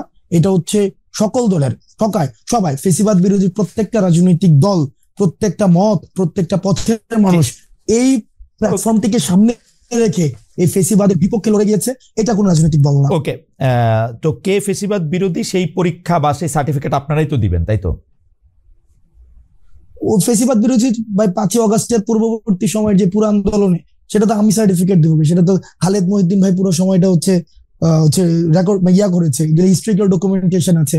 আপনারা তো কারা ফেসিবাদ বিরোধী বা ফেসিবাদের পক্ষে, ঠিক আছে না, এটা ঠিকই আছে। তার মানে এটা বোঝা যাবে যে কে ফেসিবাদ বিরোধী, কে ফেসিবাদ বিরোধী না, এটা জুলাই আগস্টের কর্মকাণ্ড এটা বোঝা যাবে। তাইলে ব্যাপারটা যেটা দাঁড়াইলো যে আপনারা রাজনৈতিক দল হইলেই শুধুমাত্র বলতে পারবেন যে আসলে রাজনীতিটা কোন দিকে যাচ্ছে, এবং যতদিন পর্যন্ত আপনারা রাজনৈতিক দল না হচ্ছেন, এই যে বৈষম্য বিরোধী ছাত্র আন্দোলনের পক্ষ থেকে বা জাতীয় নাগরিক শক্তি থেকে সংস্কার করার কথা বলা হচ্ছে, আপনার কাছে কি মনে হয় যে সংস্কারের মাধ্যমে এই প্ল্যাটফর্মটাকে আসলে খুব শক্তিশালী করা সম্ভব বা শক্তিশালী করা হবে বা শক্তিশালী করা যাবে, এটা আপনার মনে হচ্ছে, বা আপনারা শক্তিশালী হইতে পারবেন?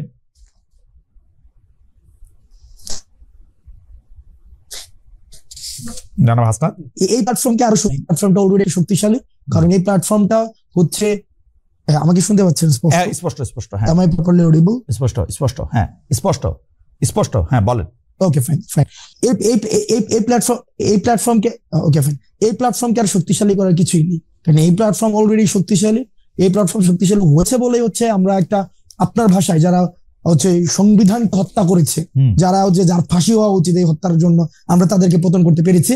এবং এই প্ল্যাটফর্মটা হচ্ছে আমি আবারও বলছি, ফেসিবাদ বিরোধী প্রত্যেকটি রাজনৈতিক দলের সবার অংশগ্রহণ ছিল, আমরা সেটাকে কোঅর্ডিনেট করেছি। সুতরাং এটা শক্তিশালী হওয়ার কিছুই নেই, এটা অলরেডি আপনি তো সাহিত্যের ছাত্র, কিন্তু ঢাকা বিশ্ববিদ্যালয়ের ইংরেজি বিভাগের ছাত্র হিসেবে আপনাকে আসলে প্রচুর কম্পিটিশনের মধ্যে দিয়ে নিজের মেধা অনেকভাবে প্রমাণ করে আসলে আপনাকে এইটার মধ্যে আসতে হয়েছে। তো সুতরাং আপনি নিশ্চয়ই এই বিষয়গুলি জানেন যে একটা বস্তুর শক্তি যদি আর অর্জন করার না থাকে তখন এই শক্তিটা ক্ষয় হইতে থাকে। তা আপনারা কি সেটা রিস্ক নিচ্ছেন না যে এইটা আজকে যেরকম শক্তিশালী আছে, নির্বাচনটা যত পিছিয়ে যাবে তত আপনাদের এই শক্তি ক্ষয় হতে থাকবে? নাকি আপনারা বড় কোনো একটা গোষ্ঠীর সাথে একটা গাঁটছড়া বাঁধতে চাচ্ছেন, অর্থাৎ হয় বিএনপি নাইলে জামাত, ওরকম কোনো কিছু কি আপনাদের মাথায় আছে যে আপনারা জাস্ট একটা? খালেদ ভাই যেই নির্বাচন কমিশন আপনার 24, 18 এবং 14 মতো ইলেকশন আয়োজন করে, যে পুলিশি ব্যবস্থা, যে স্টেট প্রত্যেকটা মানে কি বলা যায় প্রতিষ্ঠান এখনো পর্যন্ত প্রপারলি ফাংশন করতেছে না, এটা তো ট্রু। এটা তো এখানে সুগার কোটেড ল্যাঙ্গুয়েজ ব্যবহার করা মানে কোন ইয়া না যে আমার এখানে গভর্নমেন্টকে আমার ইয়া করতে হবে, অনেক বেশি হাইপে তুলতে হবে হাসিনার মতো, যে গভর্নমেন্ট পারতেছে, এটা তো ট্রু, প্রপারলি ফাংশন করতেছে না। তো আপনার কি মনে হয় হাসিনার এক্সিস্টিং স্ট্রাকচারটা বিদ্যমান রেখে যদি আবার একটা নির্বাচন আয়োজন করা হয়, ওই নির্বাচনটা আবার গ্রহণযোগ্য হবে? আমি আপনাকে একটা কথা বলি আব্দুল্লাহ, একই সাথে আবার এটাও না যে সংস্কার হচ্ছে মানে যে নির্বাচন দেয়া যাচ্ছে না, নির্বাচন পিছায় যাচ্ছে, বিষয়টা তেমন না। সংস্কার এবং নির্বাচন, কিছুদিন আগেও গভর্নমেন্ট একটা প্রোগ্রাম করেছে, সেখানে আমরা দেখেছি সেখানে ইয়া ছিল জাতীয় ঐক্য, সংস্কার এবং নির্বাচন, এটা সাইমultaneously চলবে, এটা নিয়ে তো হচ্ছে কোন ইয়া না, ব্যাপারটা এমন না ভাই। আমি খালি মাঝখানে একটা কথা কই, এই যে এই কথা বলা হয় যে শেখ হাসিনার লোকজন এগুলি রয়ে গেছে ওইখানে, আমি আপনার গ্যারান্টি দিয়ে বলতে পারি শেখ হাসিনার প্রধানমন্ত্রীর চেয়ারটা যেদিন ছাইড়ে দিছে সেদিন আওয়ামী লীগের ফেট লেখা হয়ে গেছে। আওয়ামী লীগ হচ্ছে বাংলাদেশের হিস্ট্রি হয়ে গেছে। শেখ হাসিনা ওইটা খুব ভালো করে জানতো বলেই হয়ে গেছে বলতে আপনি তাহলে একটা চলেন আমরা কনক্লুশনে যাই, মানে হিস্ট্রি হয়ে গেছে না, আমার বলতে দেন, জানতো বলেই বাংলাদেশের ইলেকশনে শেখ হাসিনার পক্ষে আর ম্যানিপুলেশন করা সম্ভব না। আমরা তো এইটাই চাইছিলাম যে শেখ হাসিনা ক্ষমতাটা ছাড়া দিয়ে একটা ইলেকশন দিয়া দেখুক। এত বড় বড় আওয়ামী লীগের কথা বলে, এটা ইলেকশন ক্ষমতা ছাড়া একটা ইলেকশন দেখ, চেয়ার থেকে নামে একটা ইলেকশন দেখ। শেখ হাসিনা এখন চেয়ারে নাই বইলেই আমি এটা গ্যারান্টি দিতে পারি যে বাংলাদেশের ইলেকশনে যদি সরকার না চায়, অর্থাৎ হাসনাত আব্দুল্লাহ গিয়ে সরকারকে বুঝায় আসবে যে ভাই আমরা নির্বাচন করতেছি, তোমরা আমাদের কিছু বলবা না, সরকার না চাইলে নির্বাচন ম্যানিপুলেটেড করা সম্ভব না। সরকার যদি নিরপেক্ষ হয়, নির্বাচন নিরপেক্ষ হবে, অ্যাজ সিম্পল অ্যাজ দ্যাট। এটা হাসিনার লোকই থাকুক আর যার লোকই থাকুক। ভাই আপনি নিজেই দেখেন, গভর্নমেন্ট আমরা একটা দীর্ঘ সময়ে আমরা বিএনপি, জামাত, এই যে ফেসিবাদ বিরোধী আন্দোলনের অন্যতম অংশীদার, আমরা একটা দীর্ঘ সময় দেখেছি যে এক্সিস্টিং যে কনস্টিটিউশনস রয়েছে, এক্সিস্টিং যে ইলেকশন কমিশন রয়েছে, এক্সিস্টিং যে জুডিশিয়ারি রয়েছে, সেক্রেটারিয়েট রয়েছে, ওইটার প্রতি কিন্তু আস্থা নাই। এটা একটা দীর্ঘ সময় তাদের কথা থেকে বারবার হচ্ছে এটা প্রতিধ্বনিত হয়েছে, আস্থা নাই, যেহেতু আস্থা নাই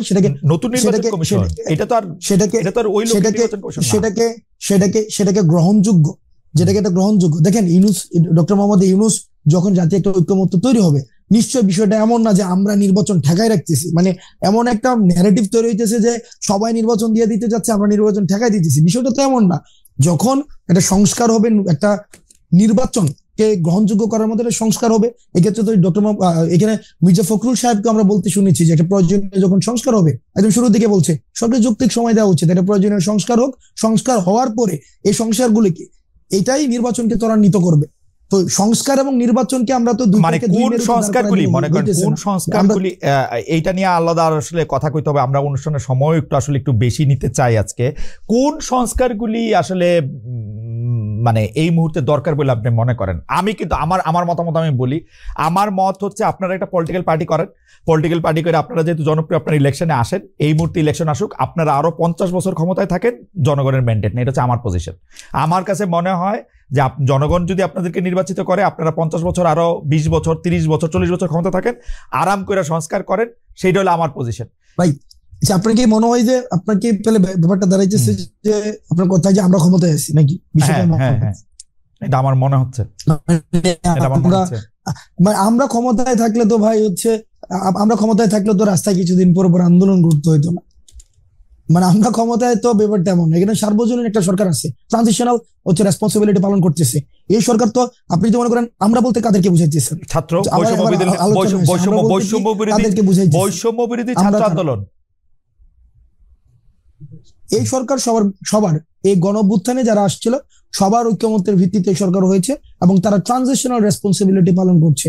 এই ব্যাপারটা এমন না যদি সরকার যদি মানে আমাদের সরকারই হইতো বা সরকার যদি আমারই হইতো, আমার কিছুদিন পর পর তো আন্দোলন করতে হইতো না। আমি তো নিজেই এই ধরনের রেসপন্সিবিলিটি।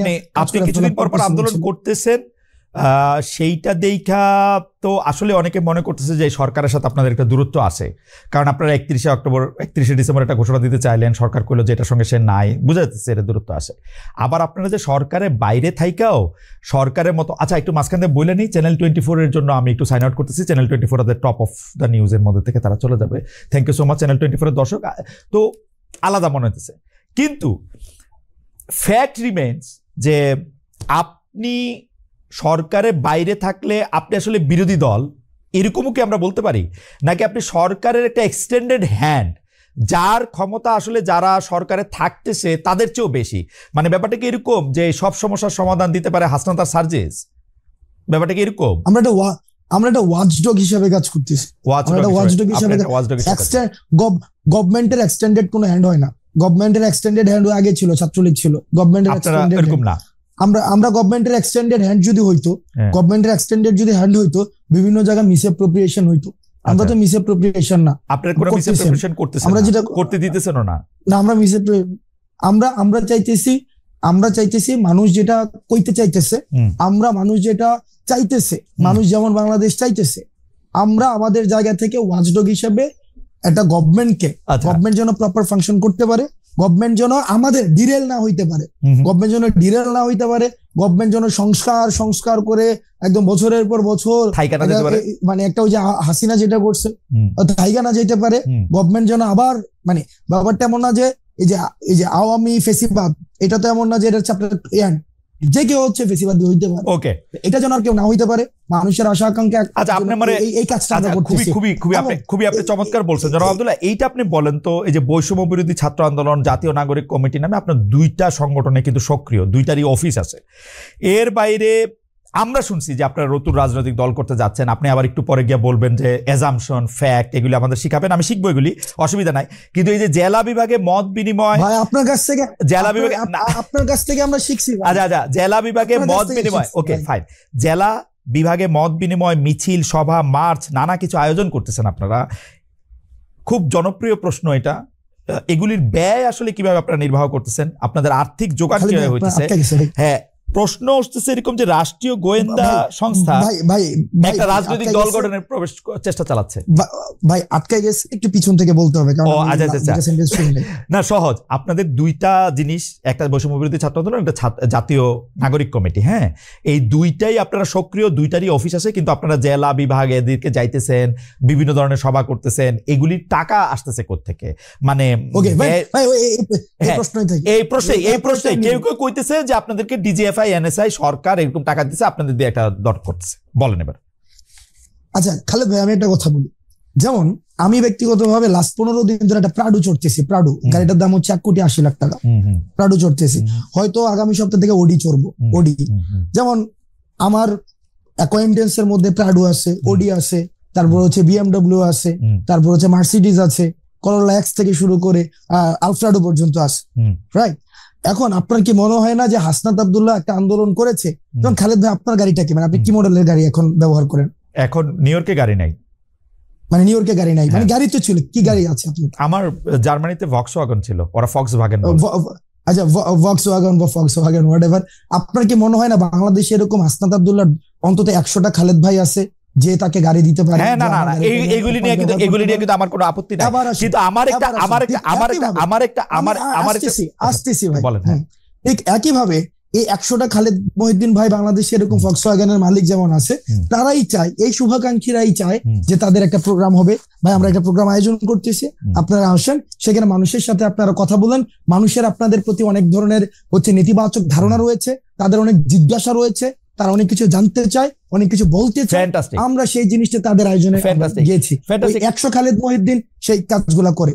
100 খালেদ মহিউদ্দিন বাংলাদেশে 100, 1000 খালেদ মহিউদ্দিন না না আমার 50 লক্ষ খালেদ মহিউদ্দিন আছে, অসুবিধা নাই। কিন্তু আমার কাছে মনে হয় যে এই যে আপনি প্রাডো চড়তেন, এখন প্রাডো চড়তেছেন, ওডি চড়তেছেন, মার্সিডিজ চড়বেন, বিএমডাব্লিউ চড়বেন, সেগুলো ঠিক আছে, কিন্তু আপনার সাথে কি এদেরই বেশি বন্ধুত্ব হইতেছে রিক্সাওয়ালা বা টয়োটাওয়ালাদের চেয়ে?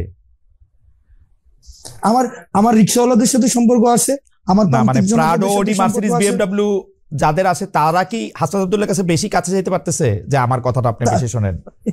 আমি এই যে প্রাডোটা নিয়ে হচ্ছে রিক্সাওয়ালাদের কাছে যাচ্ছি, প্রান্তিক জনপদের কাছে যাচ্ছি, মানে প্রাডোটা নিয়ে যাইতেছি, প্রাডোটা নিয়ে যাইতেছি। এই প্রাডোটা কি আপনি একটা স্টেটমেন্ট হিসেবে ব্যবহার করতেছেন যে দেখো আমার কাছে একটা প্রাডো আছে? কারণ আপনি ইচ্ছা করলে একটা টয়োটাওয়ালারও নিয়ে যেতে পারতেন, তাই না? আমার এটা বুঝাইতে চাইতেছি যে I have access to everything. আমার হচ্ছে you have access to everything, really. Corolla X থেকে শুরু করে, যেমন মিডিয়া একটা অ্যাসাসিনেশন কি হইতেছে, যেমন আমি গতকাল একটা হচ্ছে আপনাকে ক্যারেক্টার অ্যাসাসিনেশন কিভাবে হয় খালেদ ভাই দেখেন, আপনাকে জাস্ট একটা এক্সাম্পল দিই। গত পরশুদিন একটা নিউজ হইছে এবং প্রথিতযশা বিভিন্ন মিডিয়া নিউজ করছে, হাসনাত এবং সার্জিসের বাসায় 200 কোটি টাকা এবং 100 কোটি টাকা পাওয়া গিয়েছে। প্রথিতযশা মিডিয়া বলতে আমি তো পড়ি নাই, কোনটা এটা মিডিয়া? কালের কণ্ঠের মধ্যে আসছে, কালের কণ্ঠ হচ্ছে অনলাইন ইয়াতে, এবং নিচে করে কালের কণ্ঠ, এবং নিচে ছোট করে লেখা আছে বিস্তারিত কমেন্টে, এবং বিস্তারিত কমেন্টে একটা লিঙ্ক দেওয়া আছে, লিঙ্কের পুরাটা পড়ার পরে যে এটা হচ্ছে একটা মিথ্যা তথ্য। এই যে দেখেন, এই যে হাসনাত প্রাডু চোরে, হাসনাতে হচ্ছে একটা এক্স করোলা আছে, হাসনাত তো ভাই না খাইছিল। এই যেই খবর আবার নিচে দিয়ে মিথ্যা লেখা দেয়, এটাতে আমরা আলোচনা করে সময় নষ্ট না করি। কথা হলো যে আপনারা যে সভা সমিতি করতেছেন, আমি কোন জায়গায় প্রশ্নটা আসতে যেতেছি, আমি কোন জায়গায় প্রশ্নটা করতেছি, জনমতটা গইরা ওঠে ওইভাবেই যে হাসনাত প্রাডু চড়তেছে। ওকে, কিন্তু পরের প্রাডুটা সেটার উৎসটা কি সেটা নিয়ে কিন্তু জনমতটা গইরা ওঠে না। ওকে, এই ক্লিকবেট জার্নালিজমের প্রবলেমটা হচ্ছে এই জায়গায় ভাই। দেখেন আমি আপনাকে বলি, আমার 2টা বন্ধু আছে, এর একটা প্রাডো গাড়ি আছে, এর একটা টয়োটা গাড়ি আছে, আরেকটা খালাতো বন্ধু আছে, ওর ধরেন আরো একটা ছোট গাড়ি আছে। আমি যে এর মধ্যে পিক এন্ড চুজ করে প্রাডোটা নিতেছি, এর মধ্যে আমার কোনো কামনা বাসনা আছে কিনা? না, আমার মধ্যে যেটা কমফোর্ট ফিল করতেছি আমি সেটা নিয়ে যেতেছি। কিছু এমন তো ওভারও তো চড়তে হয় মাঝে মাঝে। আচ্ছা, মানে যেটাতে আপনি কমফোর্ট ফিল করতেছেন, আপনি ইউ আর কমফোর্টেবল, মানে এইটাতে এইটা আমি কেন জিজ্ঞেস করছি, আমি বলি তারা কিছু এই বন্ধু, আমরা আপনি ইংরেজি সাহিত্যের ছাত্র, আপনি কিন্তু বারবার মানে ইংরেজি সাহিত্যের কথা বলতে হয়। আপনি কি কখনো দেখছেন যে কেউ কোনো বন্ধুত্বের বিনিময়ে কিছু আশা না করে? যারা আপনার সাথে এই বন্ধুত্বটা এখন করতেছে তারা আপনাদের কিছু আশা করতেছে না? না ভাই, বন্ধুত্ব না তো। আপনার ওই যে হাসিনার বিরুদ্ধে যারা আন্দোলনে আসছিল, মানুষ তো টাকা নিয়ে রাস্তায় আসছিল। এই টাকা কোন দিনের জন্য? এই টাকা হচ্ছে মানুষের জন্য। যদি দেশে পোলাপাইন না থাকে আমি এই টাকা দিয়ে কি করবো? এই ভিডিও গুলো তো আছে, ওই মানুষগুলো এখনো আছে যারা চায় না কোনোভাবে আর বাংলাদেশটা কোলাপস করুক, বাংলাদেশের মানুষ আশাহত হোক। এই ধরনের প্রচুর মানুষ আছে ভাই, প্রচুর মানুষ আছে যারা এই কাজটা। আচ্ছা ঠিক আছে আমি এটা বুঝতে পারছি। সুতরাং টাকা আপনারা কোনো ওই যে পলিটিক্যাল পার্টিগুলি যেমন করে চান্দা নেয়, একটা রসিদ দেয় বা দেয় না, তারপর টাকা নিয়ে এরকম থাকে, তো আপনারাও যখন এই ব্যয়টা এগুলির জন্য টাকা নিতেছেন, এগুলি কোনো রসিদ টসিদ থাকতেছে না, এটা জাস্ট মুখে মুখে কথায় এই 50,000 টাকা দিল, এই রাস্তা দ্বারা 20,000 টাকা দিল, ব্যাপারটা কি এরকম? আচ্ছা, একটা প্রোগ্রাম আমরা কেমনে আয়োজন করি? একদম সহজ কথা, এখানে বলেন তো। আমরা তর্কের খাতিরে ধরে নেই এই প্রোগ্রামটাতে 1 লাখ টাকা ব্যয় হবে। এবার আপনি আমার ব্রেকআপটা দেখান। এবার আসেন প্রোগ্রামটা আয়োজন করে কিভাবে। একটা বিষয় প্রথমে মাথায় রাখতে হবে, বৈষম্যবিরোধী ছাত্র আন্দোলন রাজনৈতিক দল না, আমি শুরুতে বলছি সবার অংশগ্রহণ করেছে। এবার ধরেন খালেদ মহিউদ্দিন ভাই চাইতেছে তার এলাকায় মানুষ কথা বলতে চায়, তার এলাকায় যারা আন্দোলন করেছে তারা আমাদের সাথে কথা বলতে চায়, তারা আমাদের বিষয়ে কিছু বিষয়ে তারা ক্ষুব্ধ, তারা আমাদের বিষয়ে তারা কিছু ইস্যু আছে, এবং একই সাথে তারা কিছু আশা আকাঙ্ক্ষার কথা বলতে চায়। আমরা সেখানে যাই, খালেদ মহিউদ্দিন কি করে সেই প্রোগ্রামের আয়োজন করে, সেই প্রোগ্রামে এলাকার মানুষ থাকে, যারা আন্দোলন অংশীজন ছিল তারা থাকে, তারা নিজস্ব ফান্ডিং এ সেই কাজটা করে। সিম্পল। ওকে, বাংলাদেশে যেহেতু 50 লক্ষ খালেদ মহিউদ্দিন আছে, সেই 50 লক্ষ খালেদ মহিউদ্দিনের এক একটার এক এক রকম চেহারা। কোনোটা বিএনপির খালেদ মহিউদ্দিন, কোনোটা জামায়াতের খালেদ মহিউদ্দিন, কোনোটা কমিউনিস্ট খালেদ মহিউদ্দিন, কোনোটা বড়লোক খালেদ মহিউদ্দিন, কোনোটা সাবেক চেয়ারম্যান খালেদ মহিউদ্দিন। আপনারা কি সব খালেদ মহিউদ্দিনের অনুষ্ঠানেই যান? আমরা সব আমাদের একমাত্র লিটমাস টেস্ট ফেসিবাদের যারা হচ্ছে এই কাঠামোর এই যে আওয়ামী পৃষ্ঠপোষকতা করেছে, এবং এই যে আওয়ামী লীগ বাদ দেওয়া সবার কাছে যান, আওয়ামী লীগ বাদ দেওয়া সবার কাছে যারা এই যে গণ অভ্যুত্থানে ফেসিবাদ বিরোধী যে শক্তিটা ছিল, আমরা সবার কাছেই যাই, সবার কাছে যারা ডাকায় তাদের কাছেই যাই। আপনাদের লিটমাস টেস্ট হচ্ছে যারা আওয়ামী মানে গণ অভ্যুত্থানে যারা আওয়ামী লীগের সঙ্গে ছিল বা আওয়ামী লীগের বিরোধিতা করেনি তারা বাদ দিয়ে আপনারা সবার কাছে যান। আপনারা কয়েকদিন আগে যে সিটি কর্পোরেশনের কাউন্সিলরদেরকে রিইনস্টেট করতে চাইলেন, এটা কি ওই প্রক্রিয়ার মানে লিটমাস টেস্টটা ওরা পার হয়েছিল? ওই প্রক্রিয়া লিটমাস টেস্ট, ওই ঘটনাটা খুব ইন্টারেস্টিং একটা ঘটনা। প্রথমত হচ্ছে ওই মানুষগুলো আমাদের কাছে আসছে যে তারা হচ্ছে জামাত এবং বিএনপির থেকে তারা নির্বাচন করেছে, এবং ওই নির্বাচনে এমনও হয়েছে যে তারা জেলে ছিল, এই হাসিনার বিরুদ্ধে আন্দোলনের পরে তারা জেলে ছিল, জেলে বসে নির্বাচন করেছিল এবং সেখানে তারা হচ্ছে জয়ী হয়েছিল। ওই জামাত এবং বিএনপির যেই অংশটা ছিল তাদেরকে অংশটা আমাদেরকে ডেকেছে, আমরা নিয়েছি না, তাদেরকে আমরা ডেকেছে, এবং সেখানে কিছু কিছু জায়গায় হ্যাঁ এটা ঠিক যে মানে এই জায়গায় অস্বীকার করার কোনো উপায় নাই, সেখানে কিছু কিছু বক্তব্য ওভাবে আসা উচিত ছিল না যেভাবে আমরা আমাদের জায়গা থেকে এসেছে। আমরা আমাদের জায়গা থেকে তাদের কিন্তু রিইনস্টেট করার কোন ধরনের আমাদের পাওয়ার নাই। আমরা আমাদের জায়গা থেকে বলেছি যদি কমিশন করে দিয়ে কারা কারা হচ্ছে, যদি মানুষের আমরা দেখেছি ইতিমধ্যেই একটা অসন্তুষ্টি তৈরি হয়েছে স্থানীয় শাসনে, কারণ এই প্রশাসক দিয়ে হচ্ছে স্থানীয় যে সুবিধাগুলো রয়েছে, সুযোগ সুবিধাগুলো রয়েছে, সেগুলো প্রান্তিক জনপদ পর্যন্ত পৌঁছানো যায় না। তো সুতরাং সেটাকে কিভাবে রিভিজিট করা যায়, রিভালুয়েট করা যায়, সেই প্রস্তাবনাটা আমাদের জায়গা থেকে আমরা দিতে চেষ্টা করেছি। আমি একটু দর্শকদের উদ্দেশ্যে একটু বলতে চাই যে আসলে আমাদের অনুষ্ঠানটা আমরা 1 ঘন্টা করি, কিন্তু জনাব হাসনাত আব্দুল্লাহকে যেহেতু অনেকগুলি বিষয়ে আমরা একটু জানতে চাইতেছি, and I'm requesting the producers to extend the time for another 10 or 15 minutes. If Hasnat আপনি যদি আমাদের সাথে থাকেন আর কি, আমরা একটু 10-15 মিনিট বাড়াতে চাই, কারণ অনেক দর্শক আমাদের সঙ্গে আছেন অনুষ্ঠানটা। আমি প্রতিনিয়ত আমি খুব কম মানুষের সাথে কথা বলতে হচ্ছে ভয় পাই, এর মধ্যে আপনি একজন এখনো পর্যন্ত হচ্ছে না আমরা আর না আপনি আপনি আপনি আপনি ভয় পান না, there are so many people like me. আমি আমি আমি আমি আমি আমি আমি শুধু কয়েকটা প্রশ্ন দিলে দ্রুত করি যে সচিবালয়ে বেশ কিছু মন্ত্রণালয়ের দপ্তরে আমরা দেখছি যে অনেক কিছু পুড়ে গেছে, সেই পুড়ে যাওয়া কাজে সংশ্লিষ্ট মন্ত্রণালয়তে ব্যাঘাত ঘটেছে। অনেকে বলেছেন, আপনাদের মধ্যে অনেকে বলেছেন যে এই আগুনের পেছনে পলাতক আওয়ামী লীগ ও তাদের দোসররা জড়িত। এই আগুন থেকে আওয়ামী লীগ আসলে কিভাবে লাভবান হতে পারে? আর 2 হচ্ছে যে আওয়ামী লীগ তো আসলে দুর্নীতি করেছে শুধু 2-3টি মন্ত্রণালয়তে না, সবগুলি জায়গাতে। এখনো তো সেখানে নথি পুড়ে নাই, সেখান থেকে আমরা কি কি জিনিস তথ্য পাচ্ছি সেটা কবে দেখতে পাবো? নাকি সেই সব জায়গার নথিগুলিও পুড়ে যাবে?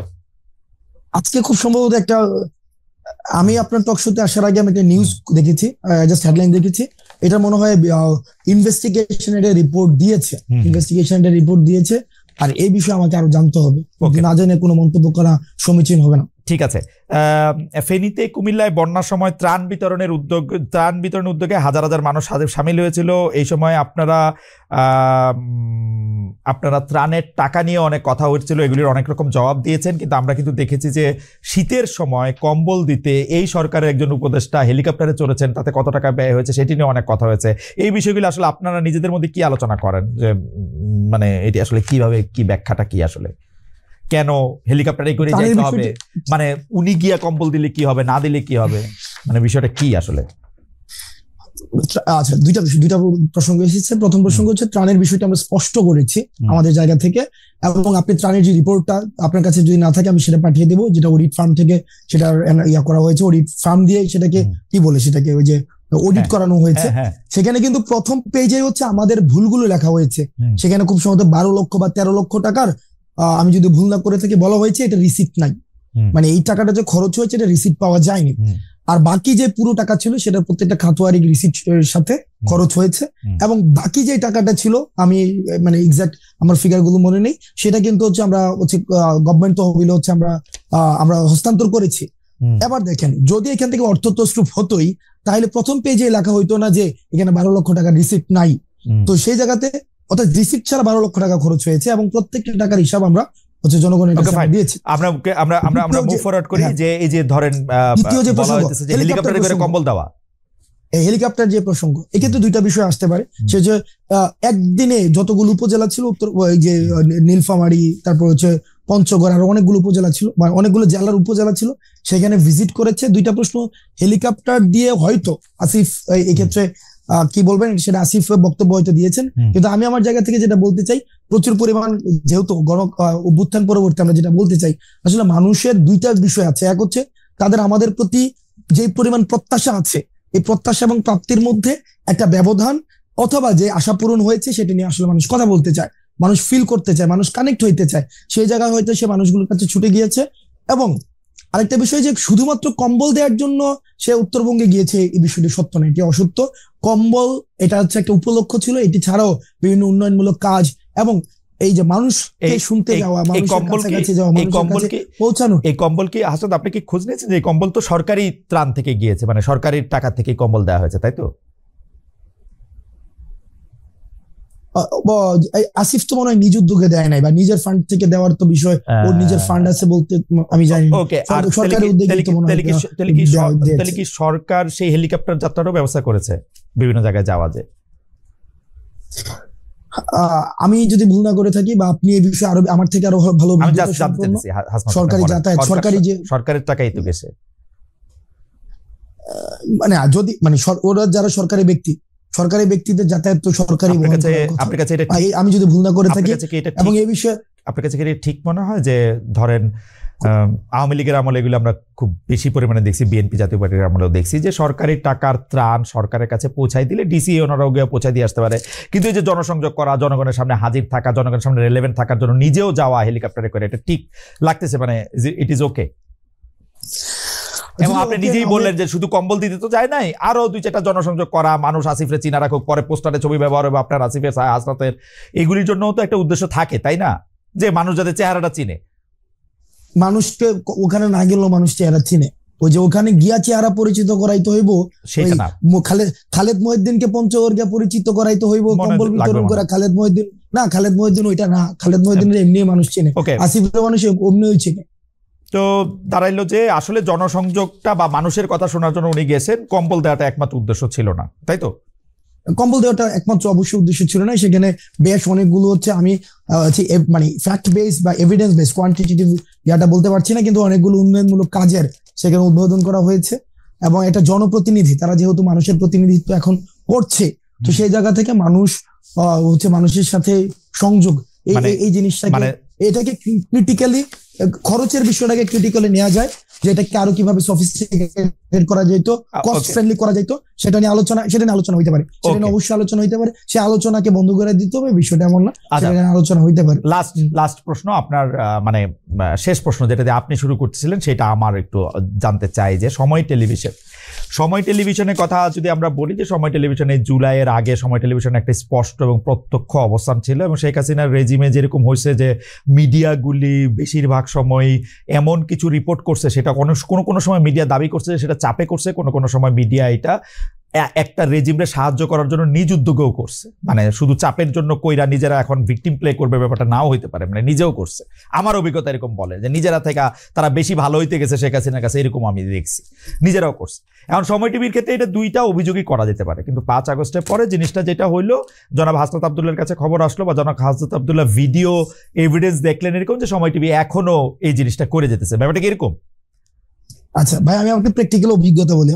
বলেন। আমাদেরকে যখন আইন শৃঙ্খলা রক্ষাকারী বাহিনী উঠাই নিয়ে গেল 17 জুলাইয়ের পরে, রাষ্ট্রীয় অতিথি ভবন পদ্মাতে নিয়ে গেল, তখন আমাদের সামনে আমাদের একটা আমরা বক্তব্য দিলাম যে শাটডাউন কর্মসূচি অব্যাহত থাকবে, এবং এই যে মানুষ রাস্তায় নেমে আসছে সেটা অব্যাহত থাকবে। কিন্তু আমি নিজে দাঁড়ায় আছি, এই যে ইনফরমেশনটা এমন, সেখানে সময় টেলিভিশন স্পেসিফিক্যালি এটাকে টুইস্ট করলো। জনাব আব্দুল্লাহ, আমাদের একদম সময়, আপনি সময় টেলিভিশনে 5 আগস্টের কথা আর কইনি না, 5 আগস্টের কথা আর কইনি না, 5 আগস্টে একদম খারিজ করে দেন। আমি শেষ করি ভাই, বলেন নিউজগুলো কেমনে হইতো, আমি তো ভিকটিম ভাই, সেটাই 5 আগস্টের কথা আর কইেন না, আমরা সবাই সাক্ষী দিতেছি আপনারা ভিকটিম সময় টেলিভিশন দিয়া। আমার কল লাগবে ভাই, আমার কল লাগবে, বলেন। কারণ আপনি দেখবেন যে যেখানে হইছে, তার মানে আপনি যদি বলেন যে কেউ চাপে বইরা করছে, না, আমি তো বললাম না, তো আমি তো বললাম সে ভালোবাসাও করছে, সে ভালো সাজার লেগেও করছে, ভালো সাজার লেগেও করছে, আমি কইছি, কিন্তু হয়তো আপনি শুনেন না, আমি কইছি কিন্তু এটা করছে। আর তাহলে প্রশ্নটা কোন জায়গায় ছিল? প্রশ্ন ছিল হচ্ছে 5 আগস্টের পরের ঘটনা নিয়ে, যখন হচ্ছে আমরা নতুন সরকার দেখলাম, তারপরে কি এমন ঘটনা নিয়ে, মানে হাসনাত আব্দুল্লাহ তো আসলে যদি সময় টেলিভিশনে 5 আগস্টের আগে যাইতো, আগে যাইয়া সময় টেলিভিশনে এগুলির দাবিটা জানায় আসতো, আমরা এইটাতে কোনো আলাদা আপত্তির কোনো কিছু দেখতাম না, কারণ এটার মধ্যে সরকার কাজ করতেছে না, সরকার হচ্ছে মিডিয়া প্রতিষ্ঠানগুলি ধ্বংস করে ফেলছে, তো এটার মধ্যে আর কাজ করবে কি? আমরা দেখছি কিন্তু বিটিভিতে আগুন দেওয়া হয়েছে, মানুষের রাগ ক্ষোভ সবকিছুর মধ্যে ছিল। বিটিভির আগুন দেওয়া নিয়েও আমি একটা প্রশ্ন করি নাই, একটা প্রশ্ন আমি করি না, আপনি দেখবেন বিটিভির আগুন দেওয়া নিয়ে, কিন্তু সময় টেলিভিশন আপনার যাওয়া নিয়েও আমি প্রশ্ন তুলতেছি, বিকজ এটা 5 আগস্টের পরে, ওই জায়গাটাতে আমি জানতে চাইছিলাম যে 5 আগস্টের পরে কি করলো। আগেরটা তো আমি মাইনা নিছি, আগেরটা তো মাইনা নিছি একদম 100%। ওকে, 5 আগস্টের পরেও যখন আমরা শুনছি, আমরা জানি যে ওইখানের পরিচালনা পর্ষদ, তারপর হচ্ছে ওইখানের যে জুলাই গণঅভ্যুত্থানের হত্যা মামলার আসামি ওখানে আছে, এবং যারা 5 আগস্টের পরবর্তী সময়, আমার কাছে একাধিক ফুটেজ আছে, সেখানে হচ্ছে ইন্টেনশনালি হচ্ছে প্রেসক্রাইব নিউজ করেছে, বক্তব্যকে টুইস্ট করে সেখানে পরিচালনা করেছে, সেই জন্য 5 আগস্ট পরবর্তী সময়ে সেখানে আমাদেরকে যেতে হয়েছে। এখানে দুইটা বিষয়, এক, যে সরকার হয়েছে অন্তর্বর্তীকালীন সরকার, সেই সরকার মিডিয়াকে যেভাবে হচ্ছে, যারা হচ্ছে দোষী, যেভাবে হচ্ছে বিচার প্রক্রিয়া পরিচালনা করার কথা ছিল, হয়তো সেটা হয়তো না, এটা করতে পারে নাই বলেই সেখানে আমাকে ইন্টারফেয়ার করতে হয়েছে। সরকার পারে নাই তাই আপনি ইন্টারফেয়ার করছেন? সরকার পারে নাই বলে আমাকে সময় টেলিভিশনে 5 আগস্ট। আর এটা কি মানে এটা মিডিয়া আসছে বলে আমরা বেশি আলোচনা করছি, এরকম ইন্টারফেয়ার কি আপনি প্রায় করে থাকেন? না এটাই করছেন না, এরকম ইন্টারফেয়ার প্রায় করে থাকি না।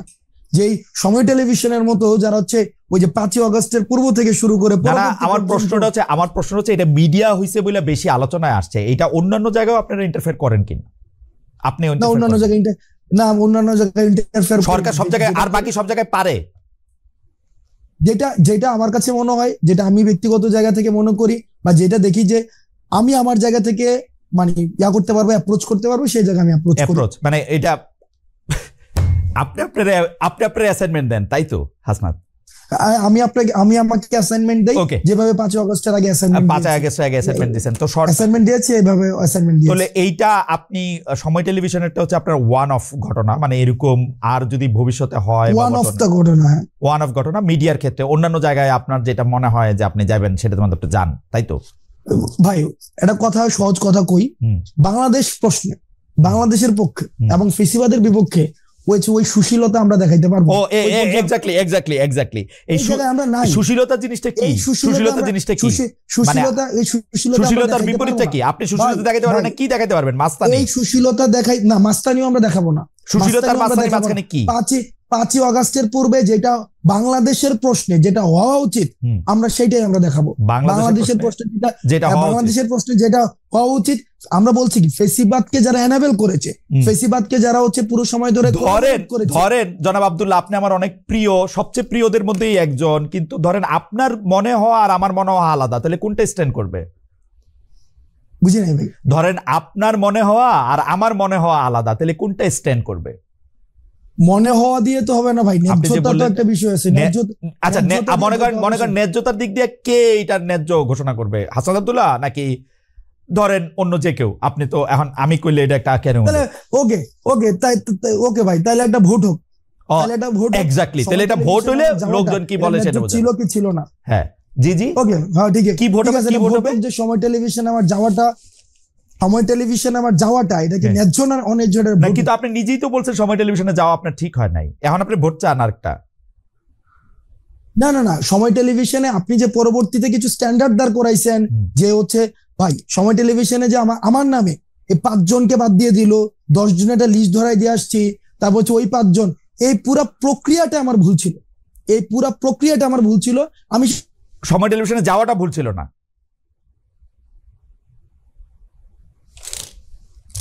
যে বিষয়গুলোকে যদি আপনি পুরাটাকে খারিজ করে দেন, ওইটার পক্ষে আমি না ভাই।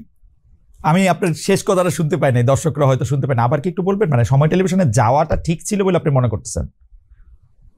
ভাই সময় টেলিভিশনের যদি ওই 5 জনকে, আমি তো চাকরিচ্যুতের কথা আমি নিজে বলি না, চাকরিচ্যুতি বাদ দেন, আমি বলছি চাকরিচ্যুতি বাদ দেন, সময় টেলিভিশনে যাওয়াটা ঠিক ছিল। আমি প্রথম থেকে শুরু করে এবং শেষ পর্যন্ত আমি ওই জায়গাটায় বলেছি যে এই যে চাকরিচ্যুতির যে প্রক্রিয়াটা, এই প্রক্রিয়াটা ঠিক হয়নি। আপনার যাওয়াটা ঠিক ছিল, কিন্তু হ্যাঁ আমার জায়গা থেকে আমি কনসার্ন জানাইতে পারি ভাই, কারণ আমরা আমরা ভাই অবশ্যই এটা নিয়ে হাসান সাহেবের সাথে আপনি কথা বলতে পারেন, আমি তো ওপেন চ্যালেঞ্জ দিয়েছি, কথা বলতে পারেন, এবং সেখানে আমি ওপেন চ্যালেঞ্জ দিয়েছি।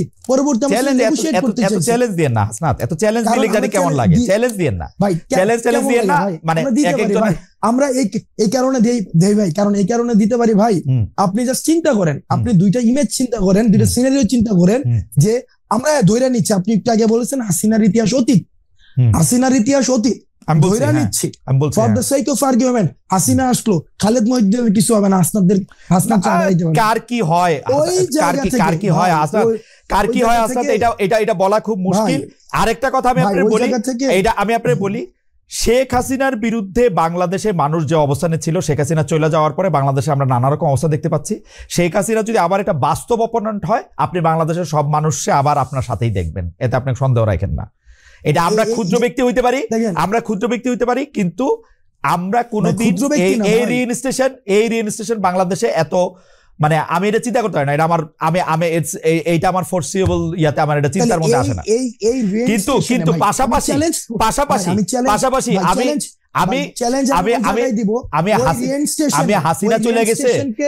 হাসিনা চলে গেছে, যারা ফেসিলিটেট করতে চাইবে, ওই রিইনস্টেশনকে যারা ফেসিলিটেট করতে চাইবে বা ফেসিলিটেট করার কোন ধরনের প্রয়াস চালাবে, সেই জায়গায় আমরা চ্যালেঞ্জ জানাবো, এবং এটা স্পষ্ট। কিন্তু হাসনাত, আমি হাসিনার মতো এরকম কাউরে চাই না যে সে একই সাথে নেতা, কাজী, প্রধান, ডাক্তার, এরকম সব দায়িত্ব নিজেকে ওই অ্যাসাইনমেন্ট দিবে শেখ হাসিনার মতো করে, আমি দিয়েছি, আমি ওটা দিয়েছি, ওটা আমি করেছি, কারণ আমি এটা ভালো মনে করেছি, এটা না হোক এটাও চাইবো আর কি। হাসনাত, আমার কিছু বলার নাই, আপনার যদি কিছু বলার থাকে, মানে আমি আর এই ছোট ছোট হাসিনা চাই না, আমি I have enough of Hasina in my life ভাই, আমরাও ছোট ছোট হাসিনা চাই না ভাই, হইও না আর কি, হইও না। লাস্ট সেন্টেন্স আমি অনেকক্ষণ ধরে কথা বলেছি, লাস্ট সেন্টেন্স সেটা হচ্ছে যে ভাই, আমরাও চাই না সবকিছুকে সেন্ট্রালাইজড হয়ে যাক, আমরা চাই প্রতিষ্ঠানগুলো ফাংশন করুক, হাসনাতকে যেন আর সময় টেলিভিশনে না যাইতে হয়, আমরা ওইটা চাই। হাসনাত যেন হচ্ছে কোনো একটা ঝামেলা হইলে সেখানে হচ্ছে হাসনাতকে কেন যাইতে হবে ভাই, কারণ ওইখানে ওই যে প্রতিষ্ঠানটা ফাংশন করতেছে না, কারণ প্রতিষ্ঠানগুলো কেমন ভাবে করে দিয়ে গেছে যেখানে কোনো প্রতিষ্ঠানই ফাংশন করতেছে না। আমরা খুব করে চাই যে প্রতিষ্ঠানগুলো এনাবল হোক, একটা স্টেট একটা বিল্ডিং হোক, একটা ন্যাশন একটা বিল্ডিং হোক ভাই, যেন আর কোনো খালেদ মহিউদ্দিনের দেশ ছেড়ে চলে না যেতে হয়, আর খালেদ মহিউদ্দিন যেন দেশে বসেই ক্ষমতাকে প্রশ্ন করতে পারে, খালেদ মহিউদ্দিন যেন এই চিন্তা না করে। আপনার প্রশ্ন করতে হাসান, আপনার প্রশ্ন করতে আমি দেশে আসবো শিগগিরই, আপনার প্রশ্ন করতে, ডক্টর ইউনূসের প্রশ্ন করতে, যে আমার প্রশ্নের উত্তর দিবেন তারে প্রশ্ন করতে আমি দেশে খুব শিগগিরই আসবো। হাওয়েভার হাসনাত আব্দুল্লাহ, আপনাকে অনেক ধন্যবাদ। আমরা একটা লম্বা সময়, সম্ভবত এই পর্বের অনুষ্ঠানগুলিতে আমি সবচেয়ে বেশি সময় ধরে আপনার সাথে কথা বললাম, আপনি এতক্ষণ আমাদের সময় দিয়েছেন, আপনাকে অনেক ধন্যবাদ।